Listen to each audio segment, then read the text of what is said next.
Thank you. Just the first order of business, Ms. Alexis Pace is able to join us tonight. She's out of town on business. She sends her regrets that she's not able to join us.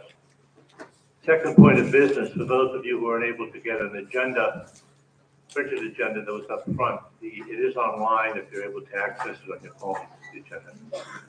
At this point, I'll turn the meeting over to the superintendent.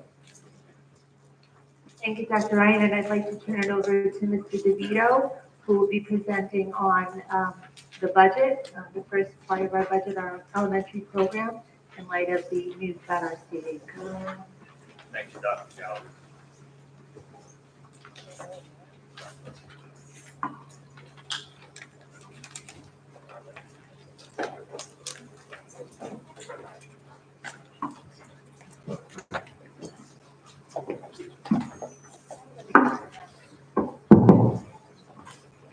Good evening, everybody. Okay, we're in business.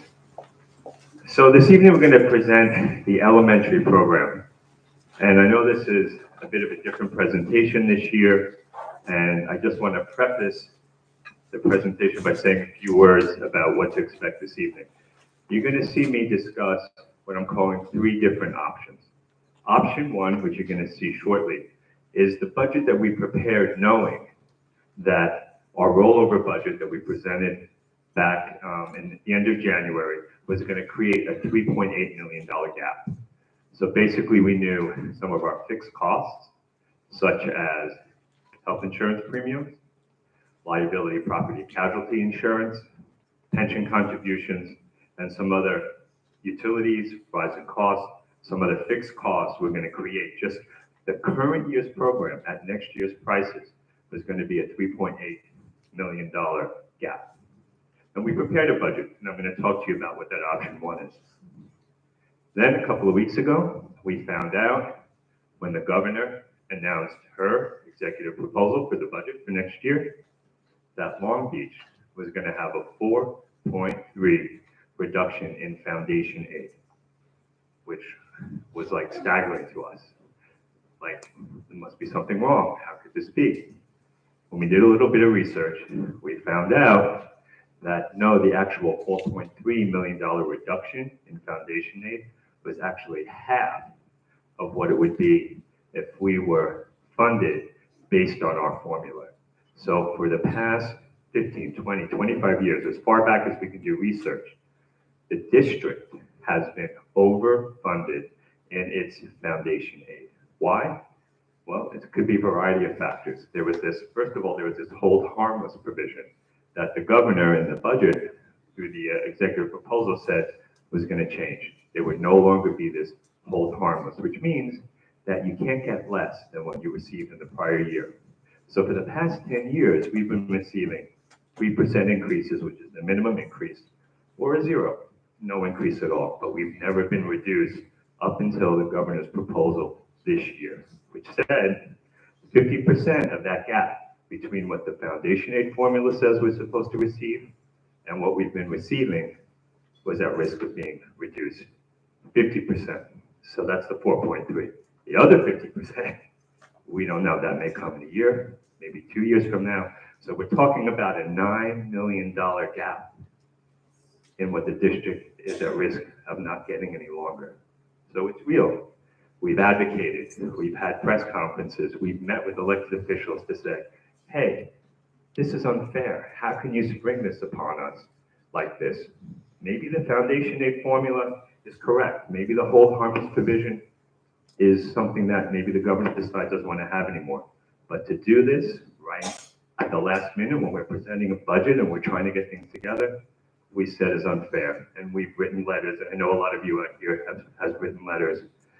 So what I'm going to present tonight is a couple of different options about, well, what do we do and how do we prepare for the situation if that cut does stay and none of it's restored? And then what are we going to do in a couple of years when another 4.3 million is taken away? So we're going to have this discussion. We've been trying to be honest with the community, to be transparent. I know Dr. Gallagher has sent letters explaining where we're at. And for those of you who haven't seen any of those letters, hopefully the past 5 minutes of me laying the foundation has given you an understanding about why you're going to see not just option one, which is where we were and we had to do before we learned about the cut in the foundation aid, but why we're considering option two and option three. And I say the word considering because these are proposals for the board's consideration, right? We're not making any decisions this evening. This is a chance for the board to have some more information, for people to have a chance to be heard, and we are going to listen to you, and for hopefully an understanding of what the facts are, why we are in the situation we're at, and what we can do to plan for the future, because we all care about our kids who are in our schools. So that was my little introduction, and now I'd like to get into the presentation. So our elementary program, right, as I said, I'm talking about three options this evening. Option one, right, is what our original plan was in light of that $3.8 million gap between the current budget and the rollover. That's what I was talking about when I first started speaking about, okay, what are we going to do to close this $3.8 million gap because of all our fixed costs are going up next year. That's our current program at next year's prices. Now, we also need to consider option two or three. Why do I only have two options? Well, because these are the two options that we thought would have the lowest impact on kids, right? So we distilled all the ideas that we've been processing over the past several weeks, well, actually about a couple of weeks now, and we said, all right, we can go with option two, which is what I say is repurposing of East School Building. Okay, we're calling that the repurposing of East School Building, option two, or option three, which are actually more reductions in a variety of areas, but it keeps East School open. So we're going to talk about the pros and cons of each of those two options. Then we're going to have, the board will have a chance to ask questions, and then we'll have a chance for the public to ask questions or to make comments. So this elementary program, option one, as I said, I'm going to outline some of the reductions that we had to do just to close that $3.8 million gap. Where do we get the gap? As I mentioned, the health insurance premiums, the pension contributions, increases in liability and property coverage, and our utilities. And that's what we presented on January 16th. What's involved with option one are almost all current year programs remain in all 4 elementary schools. Some small reductions on the margins, but basically it's the same programs that we've been running. We have 2 fewer sections at East School and 1 fewer section at West School based on a decline in enrollment. So that's something we were planning to do even before we heard about a reduction in our foundation aid. And that's based on enrollment. We have some retirement teachers that we said we don't need to replace because we have a low enrollment and we don't need those sections any longer. And then 1 teacher at the elementary level we were going to replace with a lower cost. So when anyone retires typically, then there's some savings, right? Because the new teacher starts out, but because of the declining enrollment, we're talking about positions that we just wouldn't replace. And there's savings there. Savings not just on salary, but savings on benefits as well, because we're actually eliminating the position from the budget. I also want to mention that part of the savings is achieved by not bringing in, we had a social worker as part of a grant that we received over the past few years, what we're calling the ARC grant, and it's funded a bunch of different programs. So we're not bringing that social worker into the budget for next year, so there's a savings there. And there's also a social studies and world language director that is retiring, and we're not going to replace that director as well. So you see, it's not just the teachers because of enrollment changes, but we're talking about some different people, social workers and administrators as well. So there's the proposed budget just to close that $3.8 million gap just on the elementary side. We're going to talk about the reductions and savings at the secondary level at the end of February when we do the presentations on the middle school and the high school. We're also going to be reducing professional development. We're also going to be reducing the funding of the Camp Coleman 5th grade trip. And more, like I said, more details on the reductions at the middle and high school at the next presentation. Now option two. So again, option one is a given. That's the $3.8 million gap reduction. Option number two, what we're proposing, is to repurpose the East School Building. And that is, again, as I was saying, the $4.3 million reduction in foundation aid. And some people may say, well, Why even consider e-school? Why is that even on the table? Why is that part of option number 2? And I'm going to outline a few reasons why this is being considered. And again, I say considered because we haven't made a decision yet. The board has not made a decision yet. We're talking about it in an act of being honest and open and transparent. We want to talk about these options before any decision is made. Allow people a chance to be heard, allow people a chance to understand what's being considered. This is a fact. There has been an enrollment decline over the past 15 years. We're talking about 550 fewer elementary students than we had 15 years ago. That's a school and a half, okay? That's why we're considering repurposing an elementary school, because there's a real enrollment decline. The size of the building, with a square footage of 45,000 square feet, it's the smallest school in our district. Lindell and Lido are actually twice the size and can comfortably fit the additional classes from East, and West also has capacity for additional sections as well. The condition of the building, built in 1926, it's expensive to maintain. We have spent just over the last 15 years close to $10 million on East School, keeping it in the condition that it's in, and it still needs a lot more work. The other 3 elementary schools they're just in better condition. West was almost completely upgraded after Superstorm Sandy because of all the damage there. And Lindell and Lido, about 15 years ago, received major improvements with the school preservation plan. We've been talking about the cost of the HVAC system over at East. It's all very costly just to keep pace with the needs of a modern school building. Other considerations, things we've heard about in terms of East School being a neighborhood school. We know that the East School, and I call it East School neighborhood students, because those students that live around East School, they do go to other elementary schools. We do not have home schools, zone schools. We have schools of choice, and there are students who live around East School that go to West, that go to Lindell, and that go to Lido. More than 2/3 of the students who attend East School are actually eligible for school bus transportation, meaning that they live more than 0.5 miles away from the school. Someone also mentioned, well, what about the new construction that's happening in town? We have condos being built, lots of new construction on the boardwalk. That new construction is not expected to attract new families, right? There have been studies done. And the studies show that due to the price, and due to the demographic that it's appealing to, it's mostly going to be younger, either singles, newly married, or empty nesters. And we've done studies, we've met with the developers.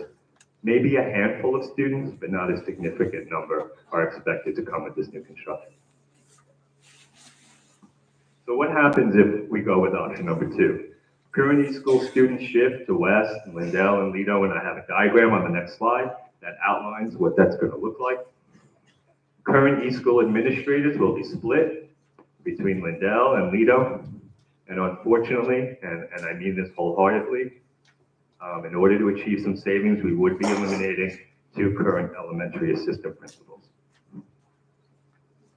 If East is repurposed, the reductions include the recently hired teachers. So I want to be clear about this, how this works when there are reductions. It doesn't mean that the East teachers are the ones that are reduced. It's district-wide, the teachers who are the recently hired, and that's based on seniority. Those would be the ones that would be reduced in order to consolidate. But we're talking about classroom teachers, special area teachers, permanent subs, the nurse position. Now again, it's the position, right? It's the position, custodial staff, and clerical staff. So not only do you have the savings of consolidation, which is what you'll see here on the next slide, and you'll see real savings in consolidation, but it's also the operational costs, right? If you don't have an additional building, you don't need some of the fixed costs that you have with some of these fixed costs in these buildings. So what might it look like if each school is repurposed and we have those students and the staff who follow the students distributed between some of the other buildings? You see here one idea that we're proposing is that you'd have 3 to 4 sections at the other buildings, but as you see, no more than 23 students. We have some sections now that have 23 students, right? You see 20, 21, 22. It's important to note that many years when our enrollment was higher throughout all 4 buildings, many years we ran 4 sections on a grade level. We're not used to it now because of the enrollment decline, but for many years our elementary buildings had 4 sections. So this is the budget that I had shown you earlier for option 1. This is where we need to be just to close that $3.8 million gap on the elementary side. But we would save by repurposing East School about $4 million, okay? And that's, again, why we're thinking about repurposing the East School building. Option 3. So what happens if the board decides that East School remains open? We'd have 2 sections for the pre-K, K1, 3, and grades 3 and 5, and that's 2 sections for those grades and 3 sections for grades 2 and 4. Something else that we'd like the board to consider, what we're calling option 2A, is that if the board feels that next year is not the right time to repurpose the East School building, then maybe it's done over 2 years, and perhaps we don't start a new pre-K class, the 2 new pre-K classes over at East School next year, and we allow current students a year the opportunity to transfer. Something else to consider if we feel like we need a little bit more time to make this type of a decision. Option 3, again, if I can continue, is keeping the East School open. We'd still propose a reduction of 2 elementary principals and split them between all of the elementary schools. And why? Again, if we don't have repurposing of the school, we have to find reductions elsewhere. With a $4.3 million reduction, with a With a $4.3 million reduction in foundation aid, we're going to need to look for reductions in other areas. So now I'm going to list the reductions that we're proposing in some other areas in order to achieve that same level of savings. So we're talking about reducing 2 elementary assistant principals. We're talking about reducing the textbook allocation to the amount we get back in state aid, which is $206,000. Right now, we've been funding for the past several years textbooks in over $500,000 because the request came in from our various directors and our principals to get some level libraries to a certain capacity. They feel they've achieved that, and they feel that they could live with a reduction in the next year's textbook allocation. We're proposing reducing 1 AIS, means academic intervention services teacher in all 4 elementary schools. 0.5 of math, 0.5 of reading, eliminating mindfulness as a special class, eliminating Spanish as a special area class for grades 3 to 5, eliminating STEM as a special area class for grades kindergarten to 2, eliminating the LARC program. And again, it's not the person who's currently in the LARC program, it's the program itself, and that would then be, again, a reduction of the most recently hired teacher based on seniority. We switch from a 6-day cycle to a 5-day cycle. We have to eliminate the arts and education program, which is a BOCES line that we spent, eliminate funded field trips, eliminate Odyssey and Mind trips to state, regional, and world competitions. Also, these reductions would also eliminate other administrators and administrative costs, and we'd have to get to about 1.25 million of administrative reductions in order to see the level of savings that we need to close that $4.3 million reduction in our foundation aid and about $2 million in teacher reductions. And that $1.25 million of administrative reductions, it does include about $450,000 of administrative reductions that we already took because of that $3.8 million gap that I talked about in option 1. On February 27th, we're going to be presenting our secondary program, middle school and high school, and we're going to talk about other reductions at those levels at that time. We're not going to talk about it now, but we are going to talk about it on February 27th. Have but I just wanted to give everyone a little bit of a preview that there are other reductions at the middle school and the high school based on option 3. And of course, other administrative reductions, including central office, that we'll talk about on February 27th in order to close that $4.3 million gap. In addition, right, to the $3.8 million gap that we've done already in option 1. So here's some important upcoming dates. On February 27th, like I said, we're going to talk about the secondary program. On March 12th, we'll talk about transportation and technology. March 26th, we'll talk about special education. And the reason why we talk about special education last is because right now they're in the midst of annual reviews. So we try to wait as long as possible before we talk about the needs there, so we have the most updated information. We're required to adopt the budget by April 16th because by law, we have to adopt the budget a certain number of days before the May election, right? So the vote is on May 27th, and that's why we don't have a lot of wiggle room in terms of when we adopt and when the budget vote. That's prescribed by state law. Now, in terms of, this is the last slide, and I'll just make a few more closing comments. We don't know what's going to happen with the state legislature. We know that usually a budget is, it's due by April 1st, but many years they're late when it comes to passing the state budget.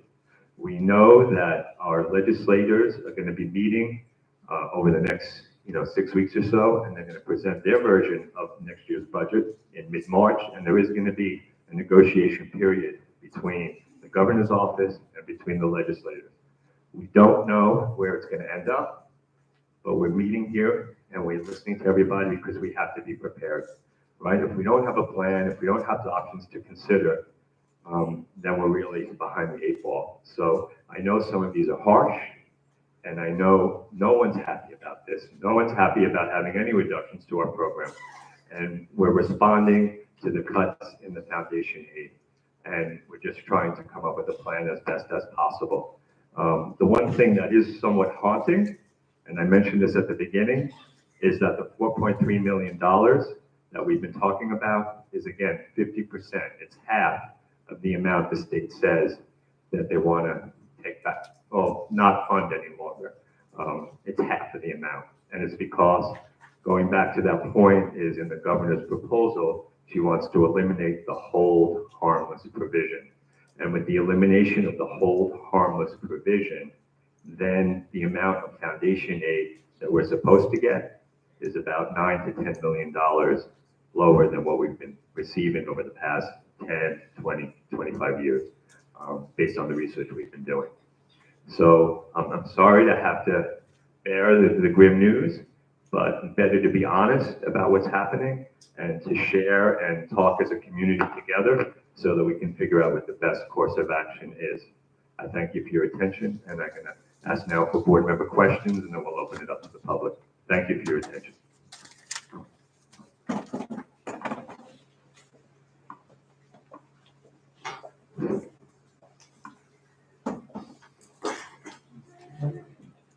Thank you, Mr. DeVito. Any board members? I don't. Thank you, Mr. DeVito. I appreciate, I guess, the support that you put into presenting these types of difficult matters. I just want to speak clearly that, a lot of us are concerned about what's going on with the foundation aid. Many of us in the room have fought together, collaborated, advocated, lobbied, wrote letters, made speeches. And I think we don't have to give up yet on that fight. I think it's imperative that as a community, we stick together and we continue to pound Albany with whatever means necessary to make sure that we are made whole with this loss in foundation aid. The other consequences that we're, looking at options to deal with are really unbearable for many reasons. So I would love if we can avoid it.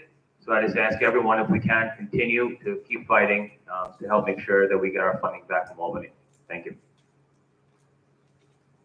Conley? Thank you. Thank you, Mr. DeVito, for your presentation. I do want to echo Mr. Pinto's sentiments about advocating towards the state and advocating for our community and our children. It did come as a shock to everyone, it seems, even the legislators, When I met with them on Friday, they didn't even know that Governor Hochul was going to remove the safe harmless provision that's been in place since the 1970s. They have promised to fight for us, but we also need to use our voices to fight for us as well.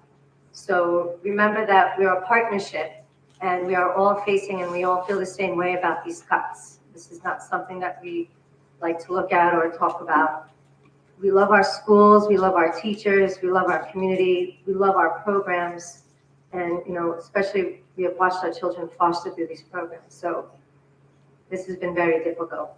I just do have a couple of questions, Mr. DeVito.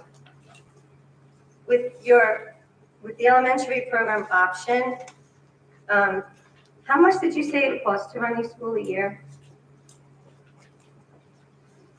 Currently, it costs over $6 million to run each school.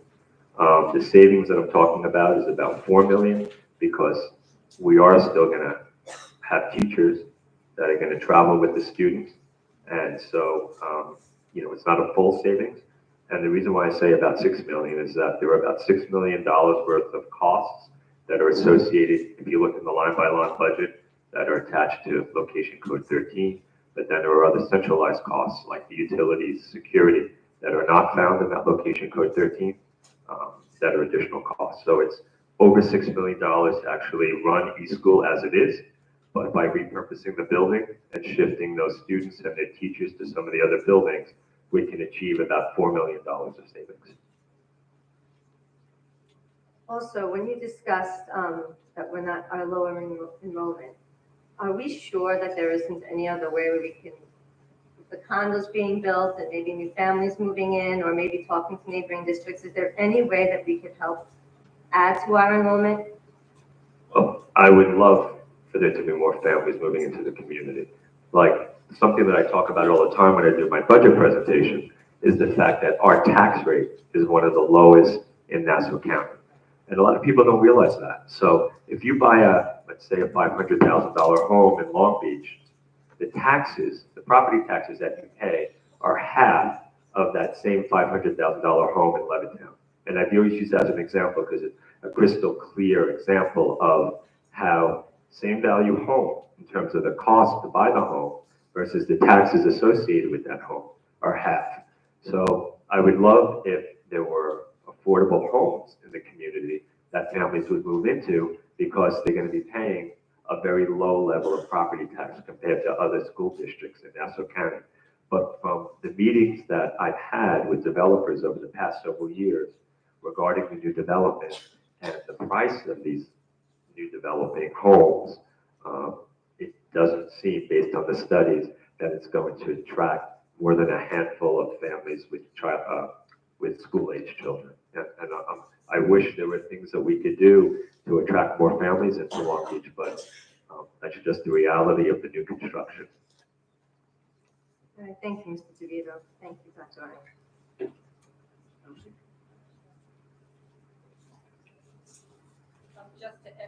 Ryan. Just to echo what everybody else has been saying, this came as a tremendous shock to all of us. When we first heard the news, we said, how could it possibly be? We've been doing so great for so long. But the fact of the matter is now we have to deal with this. I love Long Beach, just like everybody else in this room loves Long Beach. We love our students, we love our schools, we love our teachers, our administrators. That's why we're here tonight. I urge you not to lose momentum when you're reaching out to the governor's office and anybody else who you think can make a difference. It's wonderful that we're all sending letters, but we need to keep that momentum going so that we can try and, with all our might, to make a difference and to see some of that funding come back to us. And we don't have a crystal ball. We don't know what's going to happen tomorrow or in a month. We don't know what's going to happen next year, but at least we can try to move forward and see what we can save coming up the following school year. And thanks for being here tonight.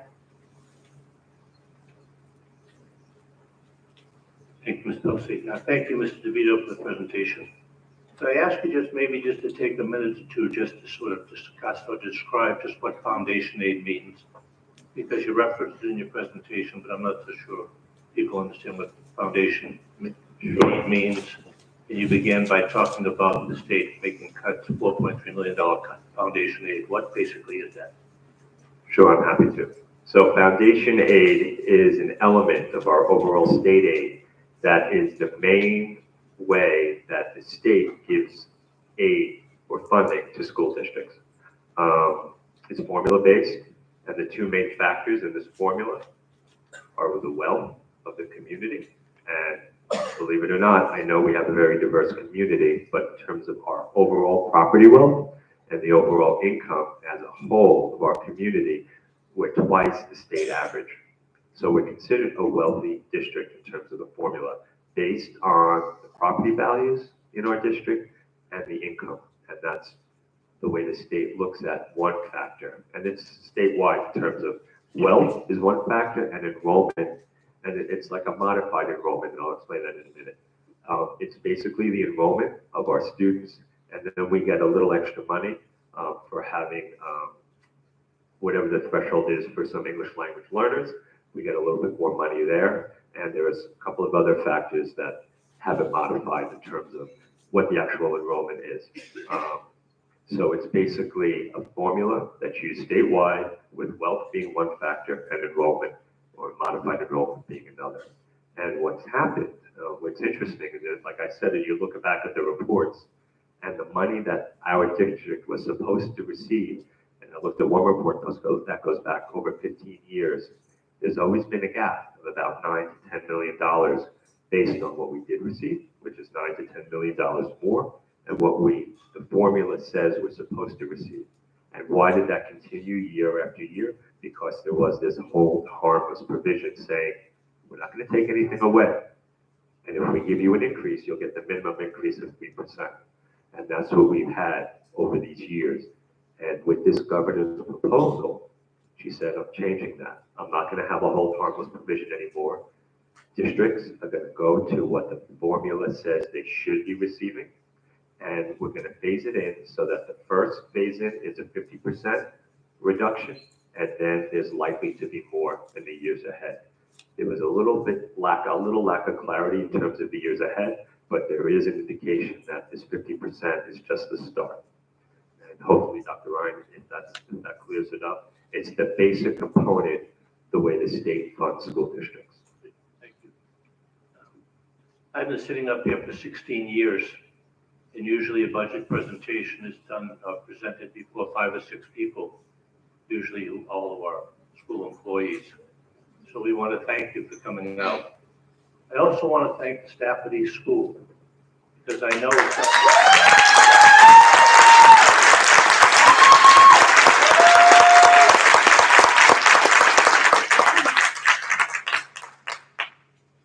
right after my asking Mr. DeVito these questions, I'm going to be making the statement that there'll be no applause or no booing here today, because it's not an athletic event.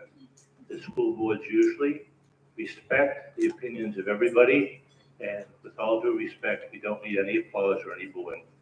So as I was saying, I want to thank the people of East School. After the announcement was made and after the superintendent sent a letter that was directed by the Board of Education, I visited East School, and they didn't miss a step in terms of instruction, in terms of morale, in terms of just day-to-day operations. So I want to thank you people, East School faculty, parents, and students too, who are dealing with this, because you too are on the receiving end of a very, very difficult decision. I also want to thank other members of the district, because if you were paying attention to Mr. DeVito's presentation, for those of you who have not been here in the past, I used to go for 40 minutes and we're down to 17. So that's great for us, Mr. DeVito. We appreciate your streamlining that. But these cuts impact everybody. Schools across the district, from pre-K through our special ed kids who are going to be 21, aging out.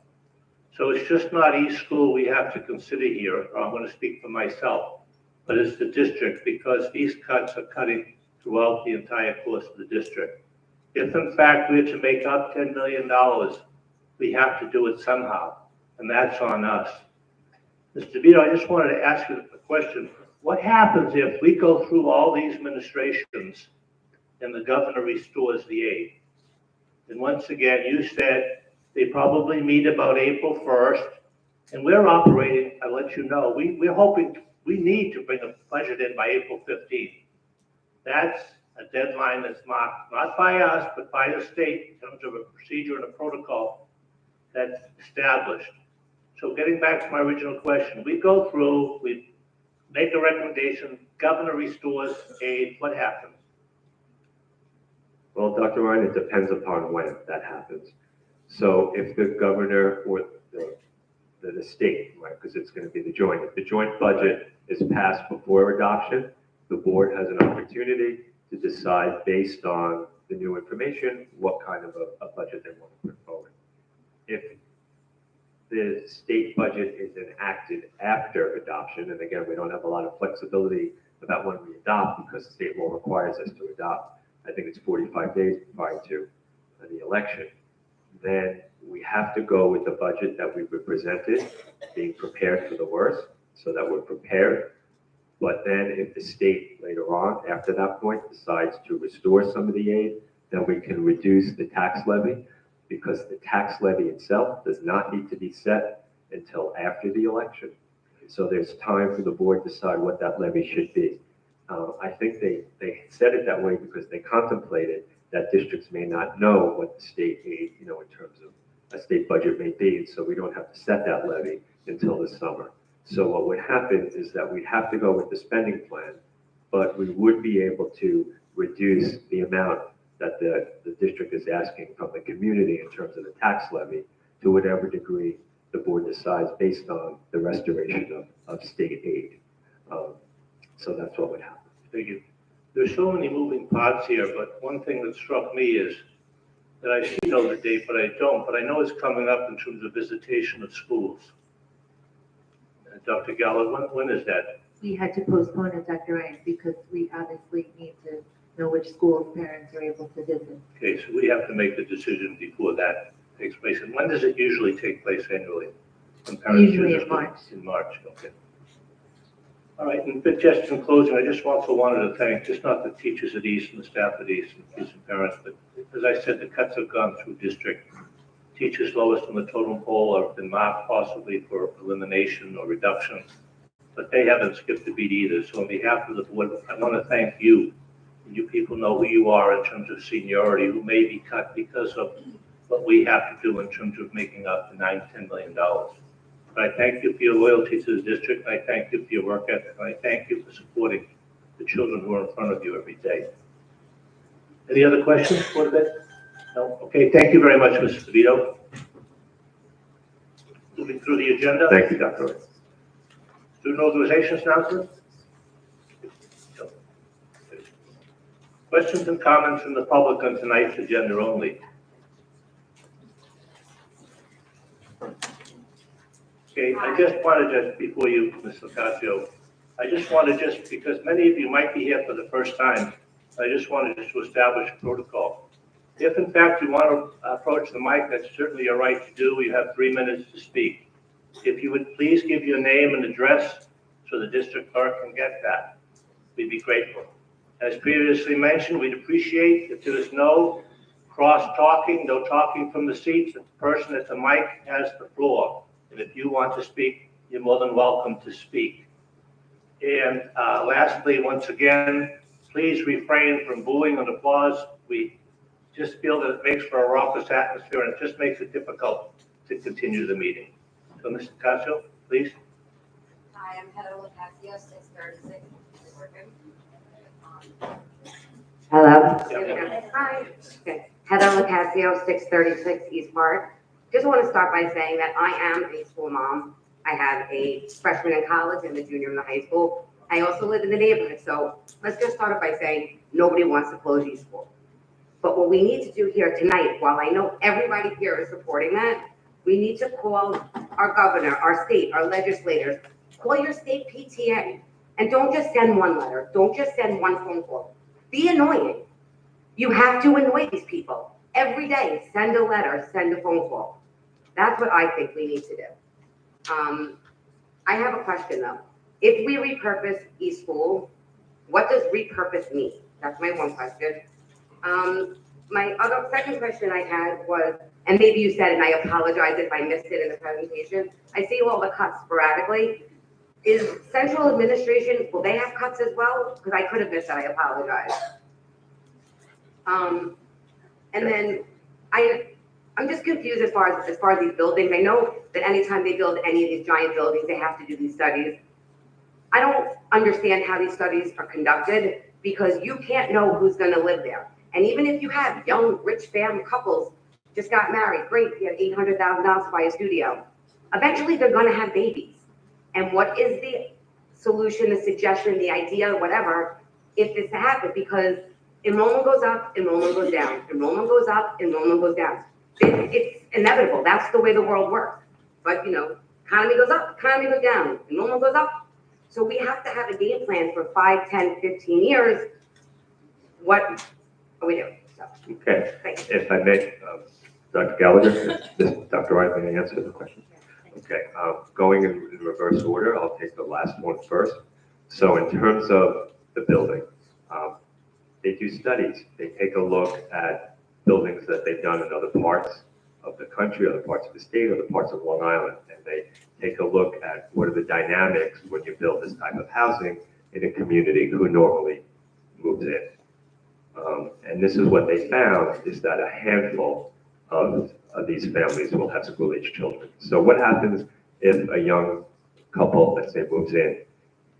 Sometimes what happens is when they start to want to have a family, have children, need more space, they usually look for a house. This is what they found. And they usually look for a house that maybe is something that they can afford. And we know that sometimes it's hard to find an affordable home in our community. And that's just the reality of it, right? That's what we're just seeing. We know with a lot of our young teachers, right, from the experiences that they share, is that they have to go look for a home in another neighboring community. They did live in Long Beach, right?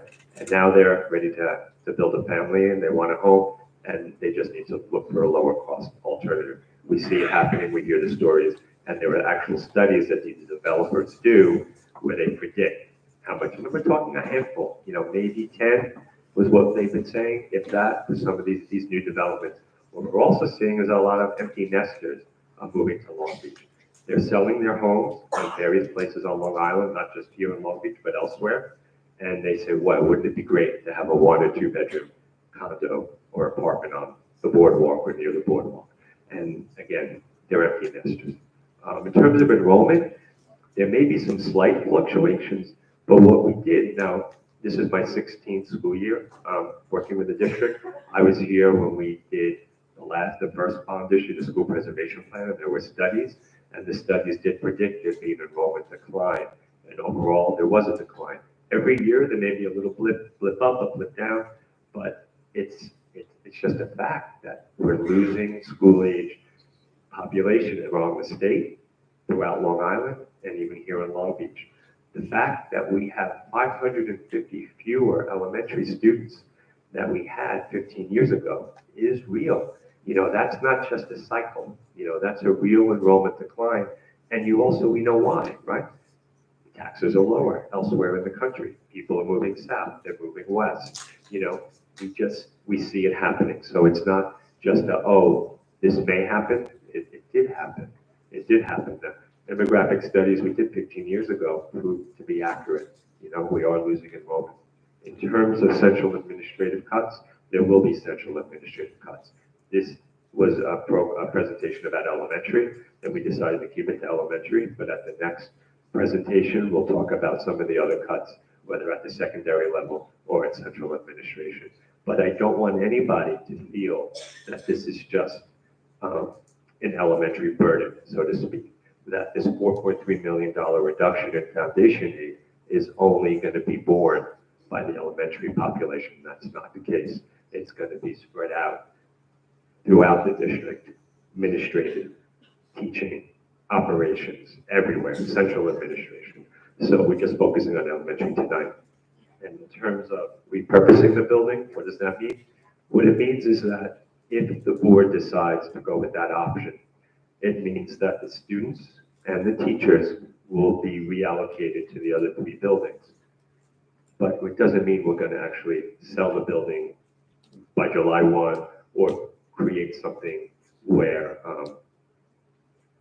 that we're gonna do all that at one time. Repurposing means we're gonna have it for another purpose. And we're exploring that. We don't know what that means yet, but we're looking into the different options of what that might mean.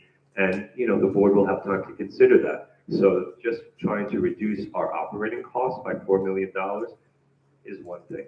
In terms of the future of the building, if that's, again, of course, that is decided, it's a whole other discussion for a different day. And we're not going to try to do and decide both of those things at one time. I know I spoke, I've used my 3 minutes, I just have one last question. As long as the school district owns the building, even if we're not using it as a school, Right. is that still technically considered a school zone? I don't know.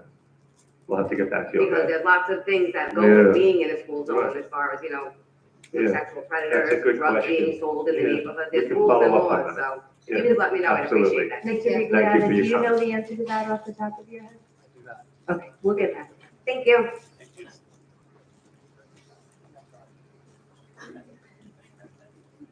Good evening, everyone. My name is Joe Sedona, and I live at 51 Oswego Avenue. I'm a proud father of 2 children in our school district, and I'm a realtor, and I'm a homeowner. And I want to just go over some things that maybe as a historian of the neighborhood, being in real estate 35 years, when I ran for school board in 96 and 98, I wanted to propose an alumni foundation for a rainy day fund back then. My intention was to ensure that our school district would have all the necessary funding for that rainy day. And this is the rainy day. Some people thought it was a good idea and others poo-pooed it. I lost the election and any opportunity for this vision to take shape. Had we implemented the Alumni Rainy Day Fund, we would have had an excess of over $100 million. More than enough for this type of an emergency. I have been selling and buying real estate in this town for 35 years, and I've seen the ups and downs of this market. But this has disaster written all over it. Here are the facts, since I'm a real estate agent and I want to give you the facts. I'm not here to poke fun at anyone or criticize anyone. I want to lend a hand to this process. And if we have to suffer aftershocks of this budget cut, we have to do it together as a community. We are one village. But the facts are that commercial businesses in our town are shutting down. Not just our town, but Island Park. And as a result of that, with the inflation and landlords' increases in taxes, clearly the commerce of this town is in trouble. And that will affect the overall economy. It has been decaying for some time since COVID. Real estate prices, though, continue to soar, which is unbelievable to a realtor who cannot fathom that because we're living in a very different real estate mindset. But if you make cutbacks in art, music, and other programs, you will have parents and children seeking other school districts, and you'll lose more than just 500. But once the real estate pricing then starts to turn down, it would take a village, and I mean a village, to come up with a solution to this problem. Therefore, someone mentioned new construction. New construction brings in revenue for school taxes. So why can't we do that kind of an audit and get the money that we need for our schools? Somebody has to do an audit and somebody has to overturn the books. And who knows if those books are in the grievance process with the developers and the city of Long Beach. We don't know that. But there is hidden money somewhere. There's also hidden grant money for the programs that you wish to maybe eliminate or cut. We can't afford to take a hit on art, music, and all of the other stuff that you mentioned. But no one's mentioning sports either. I find that very odd. Now, I don't want to eliminate sports, and I don't want to eliminate art, and I certainly don't want to eliminate music because my daughters play the violin in this district. and they play it well right here at the middle school. Can I ask you to wrap it up, Mr. Snow? You're Wrapping using it 10 up. minutes. Thank you. You got it. I offer you a solution for this entire village. You keep East School open because that is the responsibility of this board, and this community wishes that. We all know it. But closing it would put a temporary Band-Aid on a small or rather large problem. We can raise the necessary funding if the board would consider forming an alumni foundation fund. It's been done before in other schools, it could be done here. Or, here's the other solution. Rather than raise school taxes that get earmarked for insurances and pension funds, rather than seeking that solution, we have each family pay $400 toward the fund. $400 every year is better than $4,000 increases in school taxes. Thank you, Mr. Snow. Thank you very much, everyone. Oh, and by the way, I just want to submit the latest real estate statistics on commercial, residential, condo, co-op, and land. You can give that to the district clerk, please. Thank you.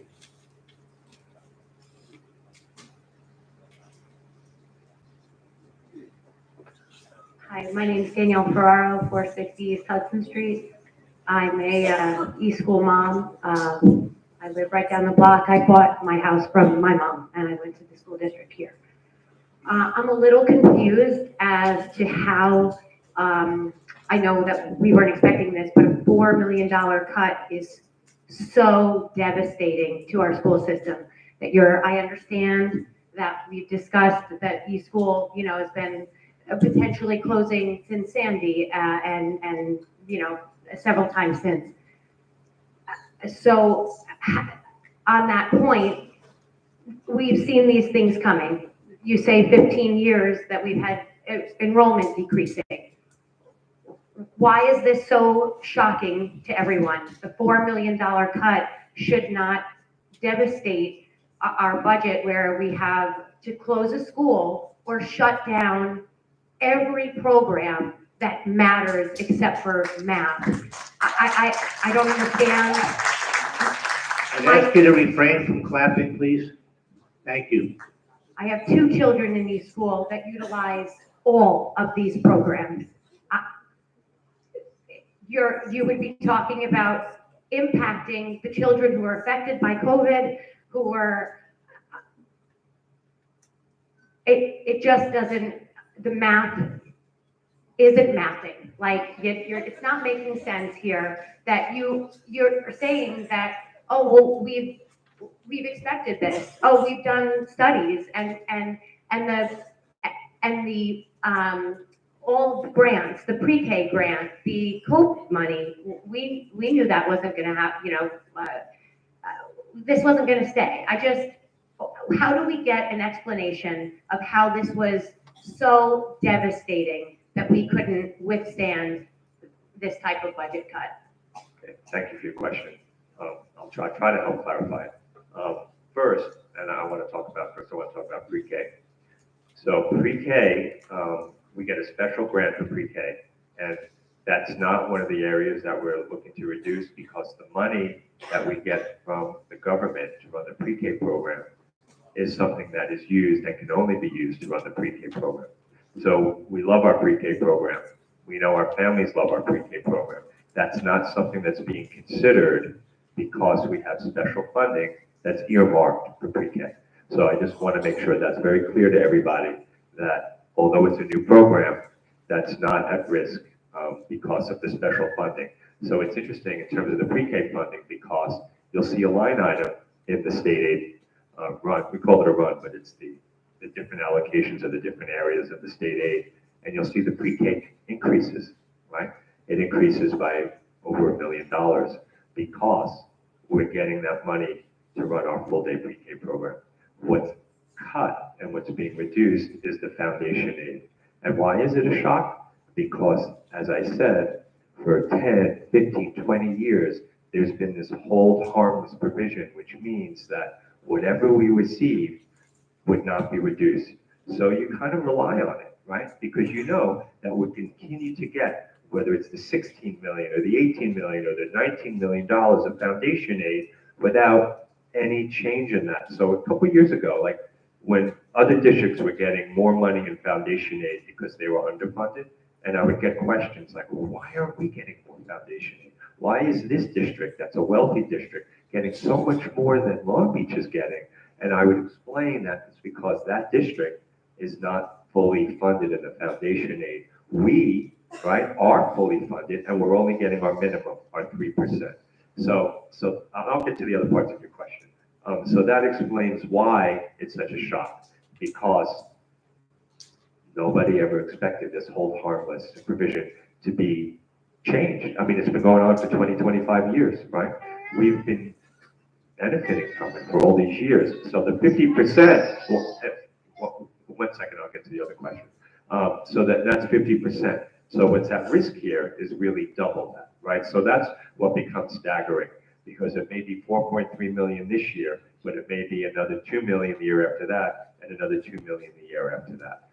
In terms of why does it translate into the programs or the ideas that we put forward in this proposal, it's because everything that we do in this district relating to program has to do with staff, has to do with teachers, teaching assistants, right? So if we're ever going to make any kind of a reduction, it's going to be people, because people equal program. Now, No, that wasn't my question. okay, I'm sorry. I thought it was I answering your question. understand if you don't have the money, you don't have the money to pay. I'm wondering why we don't have the money. Well, we rely on state aid as one of our revenue sources. So in terms of how we afford to pay our budget, it's state aid, right? Is a portion, a significant portion, about 25 to $30 million, right? It's about $30 million now, and with this reduction, it goes more to like 25 million. Then we have other revenue, which is the tuition that we get to Model Park, because there's students who go to our high school, other districts that send students here, and different types of other types of ways of raising revenue. And then the rest is the tax levy, right? And those are the main areas that we use to support our ongoing operation. And that's what keeps our operation going year after year after year. If there's a change, I mean, think about it just in terms of your own personal finances, right? You have a job, you support your family, you pay your bills. If all of a sudden you're getting a reduction in your pay, which is essentially what's happening to us, we're getting a reduction in what the state pays us, then all of a sudden you'll be, all right, well, now what are we going to do? How are we going to afford to pay that? And we know, even as, you know, individual homeowners or, you know, family breadwinners, and in terms of, we know that a slight reduction can then be a change in the quality of life and how you actually run your operation. So it's not a one shot. If it was a one shot, we could probably get by if it was just a one shot situation. But the fact that it's now an ongoing level that's decreased to sustain our operation is why it's something that we have to say, what are we going to do long term? If it was 1 year, we could squeak by for 1 year. But to have this now as our new base level of support to fund our base level of programs, we have to think what's going to change. And that's what we're talking about this evening, is what's going to change, and we're talking about the different options. Next, thank you, Matt. It was Brendan Rogers, 590 Neptune Boulevard. I actually live right next to East School. My kids play in that playground every single day. One of the women mentioned this before, but the word repurpose kept being used. And I'm curious, like, what does that mean in the grand scheme of things? Because when I hear repurpose, I hear potential sale. And if that is a sale, does the city of Long Beach possess the authority to dictate who they want to buy the property? And does it stay commercial, or could it become residential? And to be clear, I'm against the sale or the closure of the school, but I just kept hearing that word repurpose being used over and over again. Just curious if you could provide a little extra context. Council, would you take this one, please? Sure, yes. The sale of any school building would have to be subject to approval by the voters. So that would have to be considered down the line and then be presented as a proposition to the community of the school district to determine whether they are in support and approval of that sale and purchase. Okay. So that means that the building could remain empty for years, if that's the case, correct? I think that would depend on what the school district, the board, the administration considers as other options for using the building itself, certainly would be one option that could be considered. Okay, so let's just go back to repurposing. Does that mean the city of Long Beach can decide what's repurposed for? Does the state have the authority to change the kind of the functionality of the building? The building itself is owned by the school district, so the school district would determine how to use it, whether that's to run programs out of it, whether that is to lease it, to sell it, or what have you. That wouldn't be determined by the city, a separate governing body. It would be determined by the school district. Okay, great. And then, sorry, follow-up question. In regards to the programs you selected, those seem to be the most popular programs. Are those all the programs that we looked at, or just were they picked because they're the most popular? I can answer that. So we are looking at all programs. As Mr. DeVito said, we'll present other programs next week. I think they're the most popular because they're the optional ones that are engaging. What we have to look at is anything that we can cut at this point, not our core academic subjects. It's not that we want to. Just wanted to turn one of the prior questions. Can't hear you. Asked about athletics. And usually athletics is in the realm of the middle school and high school. So that'll be addressed when secondary programs are talked about, I think, on the 26th. Excuse me, February 27th. Okay, thank you. Thank you for your time. Okay, thank you for coming. Good evening, Matthew Adler, 270 Shore Road. I feel like I'm having deja vu. 10 years ago, I stood in front of this Board of Education and fought this fight. Mr. DeVito, at that time, you also were saying the same thing, that the enrollment was decreasing and it went up for a bit. So it goes up and down. Long term, we don't know what's going to happen, so we can't predict the future. Dr. Ryan, I do agree with what you said. This is not really closing school, it is closing a school. That's going to have negative effects throughout this community, throughout these schools, because what is going to happen? Eventually, our class sizes will increase. That's a fact. We can't dispute that. The studies are very clear on learning and class size. Once you start increasing class sizes, you have diminishing returns on the education. So that, by closing schools, will have a negative educational impact on this entire district, not for 1 year, not for 2 years, for a generation. As we're fighting the COVID learning loss as it is. So we need, and I don't envy any of you guys up there, you guys are faced with a very difficult decision. It's the facts. You know, you got dealt a very bad hand. You have bad decisions in front of you. But what I'm asking, and I think a lot of people, make the decision where it will have the least negative effect directly to the children. Thank you, Mr. Adler.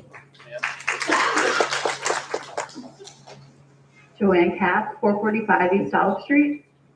Thanks for giving me the 3 minutes today. I'm a mom at East School of a third grader and a first grader, a PTA member, and I've been a Long Beach resident for over a decade. I'm standing here to urge you, I'm a little bit tall, so I have to stand up, to please reconsider any option that closes East School. I know many of you have children, right, that are sitting here on the board in front of me. For those of you with children, I want you to imagine telling your child that their favorite place filled with their favorite people and their bestest friends, a place where they feel comfortable, secure, and safe, a place where they learn to read and write, a place where their principal, their security guard, and their favorite wings teacher greets them every single morning by name. Imagine telling them that this place will no longer exist. Dr. Ryan, you said that nobody has skipped a beat. I'm going to argue that. Many of us in this room don't have to imagine that. Over the last 2 weeks, we've had to have those conversations with our children. Our kids are scared, they're upset, and we're devastated. The damage has already begun. Upon hearing the news of potentially closing East, my 6-year-old ran up to his room in tears. I decided to give him a few minutes before going up there, and he came down with his birthday envelope he's been hoarding since July and a piggy bank. He wiped his tears and said, "Mom, I have $311.42, And I'm bringing this into Mrs. McCullough, so everyone can stay at East School. Every night he asks us, please, Mom, don't let them close East School. I have plenty of research that will speak to the value of closing a community school and the devastating impact of one, but I'm choosing to share my personal experience today. The students at East are not a classroom or a building. They're not data points. They're not funding dollars. They're real children with real emotions, and it's tied to a place that is more to them than a 100-year-old building. It's a community of parents and teachers and staff who make them feel safe and make them feel loved and important every single day. Staff who have held their hands in the back of an ambulance. Teachers who held them when they grieved and processed the loss of a beloved classmate and our forever fourth grader, Laser LaPena. Parents who lean on each other for pickup, drop-off, childcare, and friendship. This is truly a family feel at East you won't find anywhere else, and you can feel it the minute you walk through the door. You can put forth the most thoughtful transition plan with adequate classroom sizes and more. But you know this will not be seamless and it will not be easy. It'll immeasurably change the lives of our children, our faculty, and our community forever. The people in this room are passionate and committed to looking for solutions short of a closure. I've spoken to PTA members and parents across the district. I can assure you that we will work together to get these programs back. Perhaps instead of laying out extreme options like eliminate OM trips, explore community-funded OM trips. Instead of eliminate mindfulness, a pro-COVID program, evaluate the program 3 years post-pandemic. But this presentation today lacks data, sources. I haven't seen a study that come across. Breakdowns of these program costs are so important and critical for parents. Wind it up to 3 minutes. Yeah, I urge you guys to do better. Start again from a place of equity and a place that is community-led and driven. Do better and find better solutions to keep our schools open. Thank you. Thank you.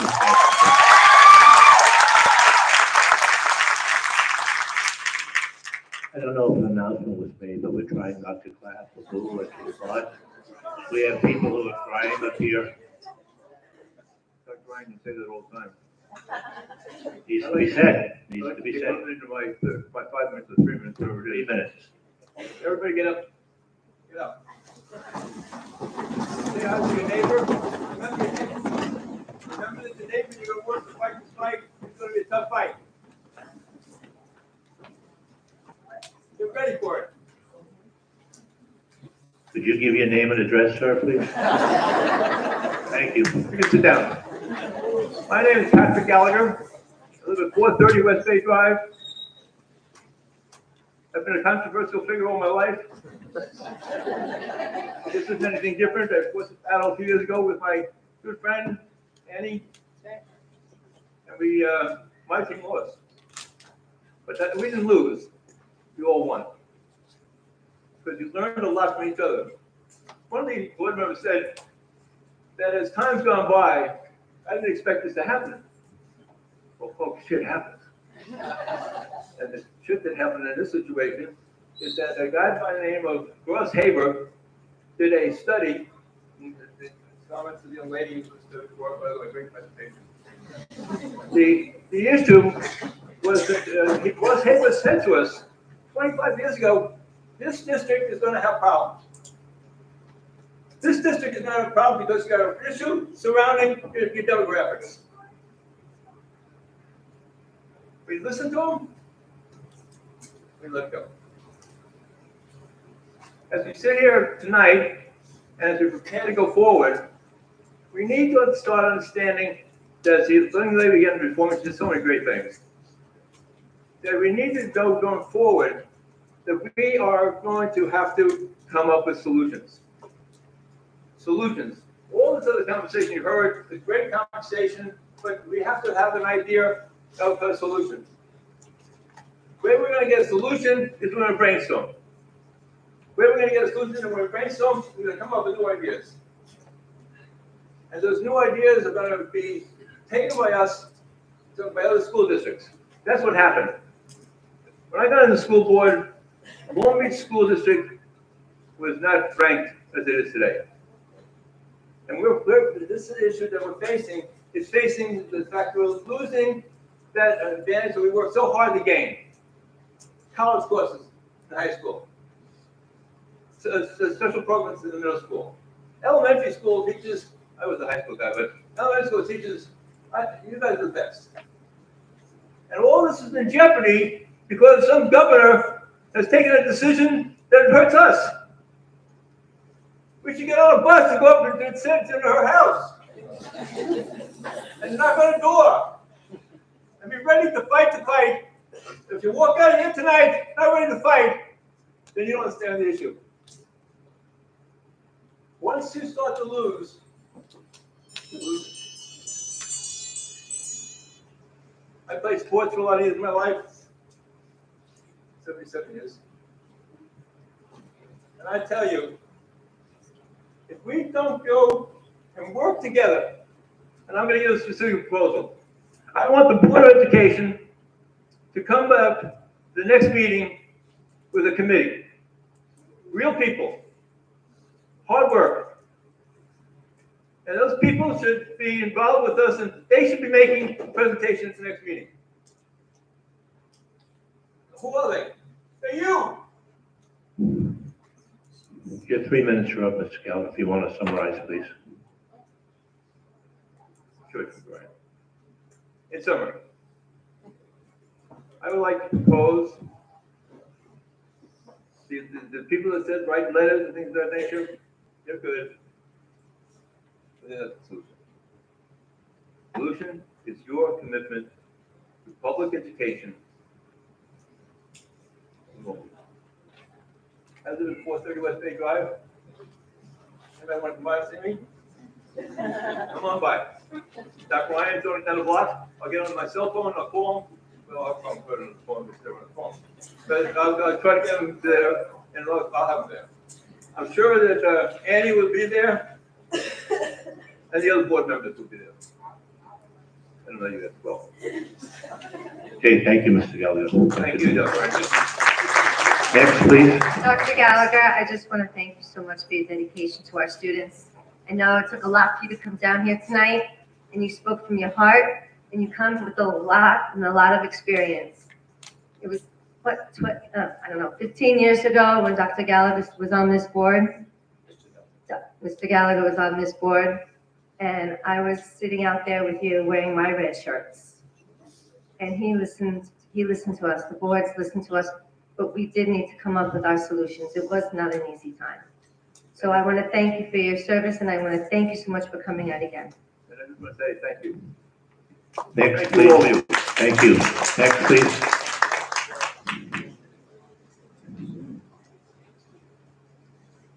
Hi, my name is Vasa Senkin. Mrs. Garner Senkin. She goes to East. I might need 3 minutes to stop crying, but And your address, please, ma'am. 57 Dalton Street. Thank you. And I lived a few blocks from East.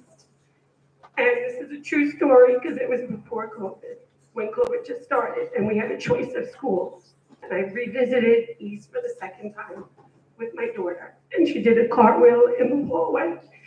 And I said to her, and it was just comedy myself, I said, why'd you do that? And she said, because East feels like home.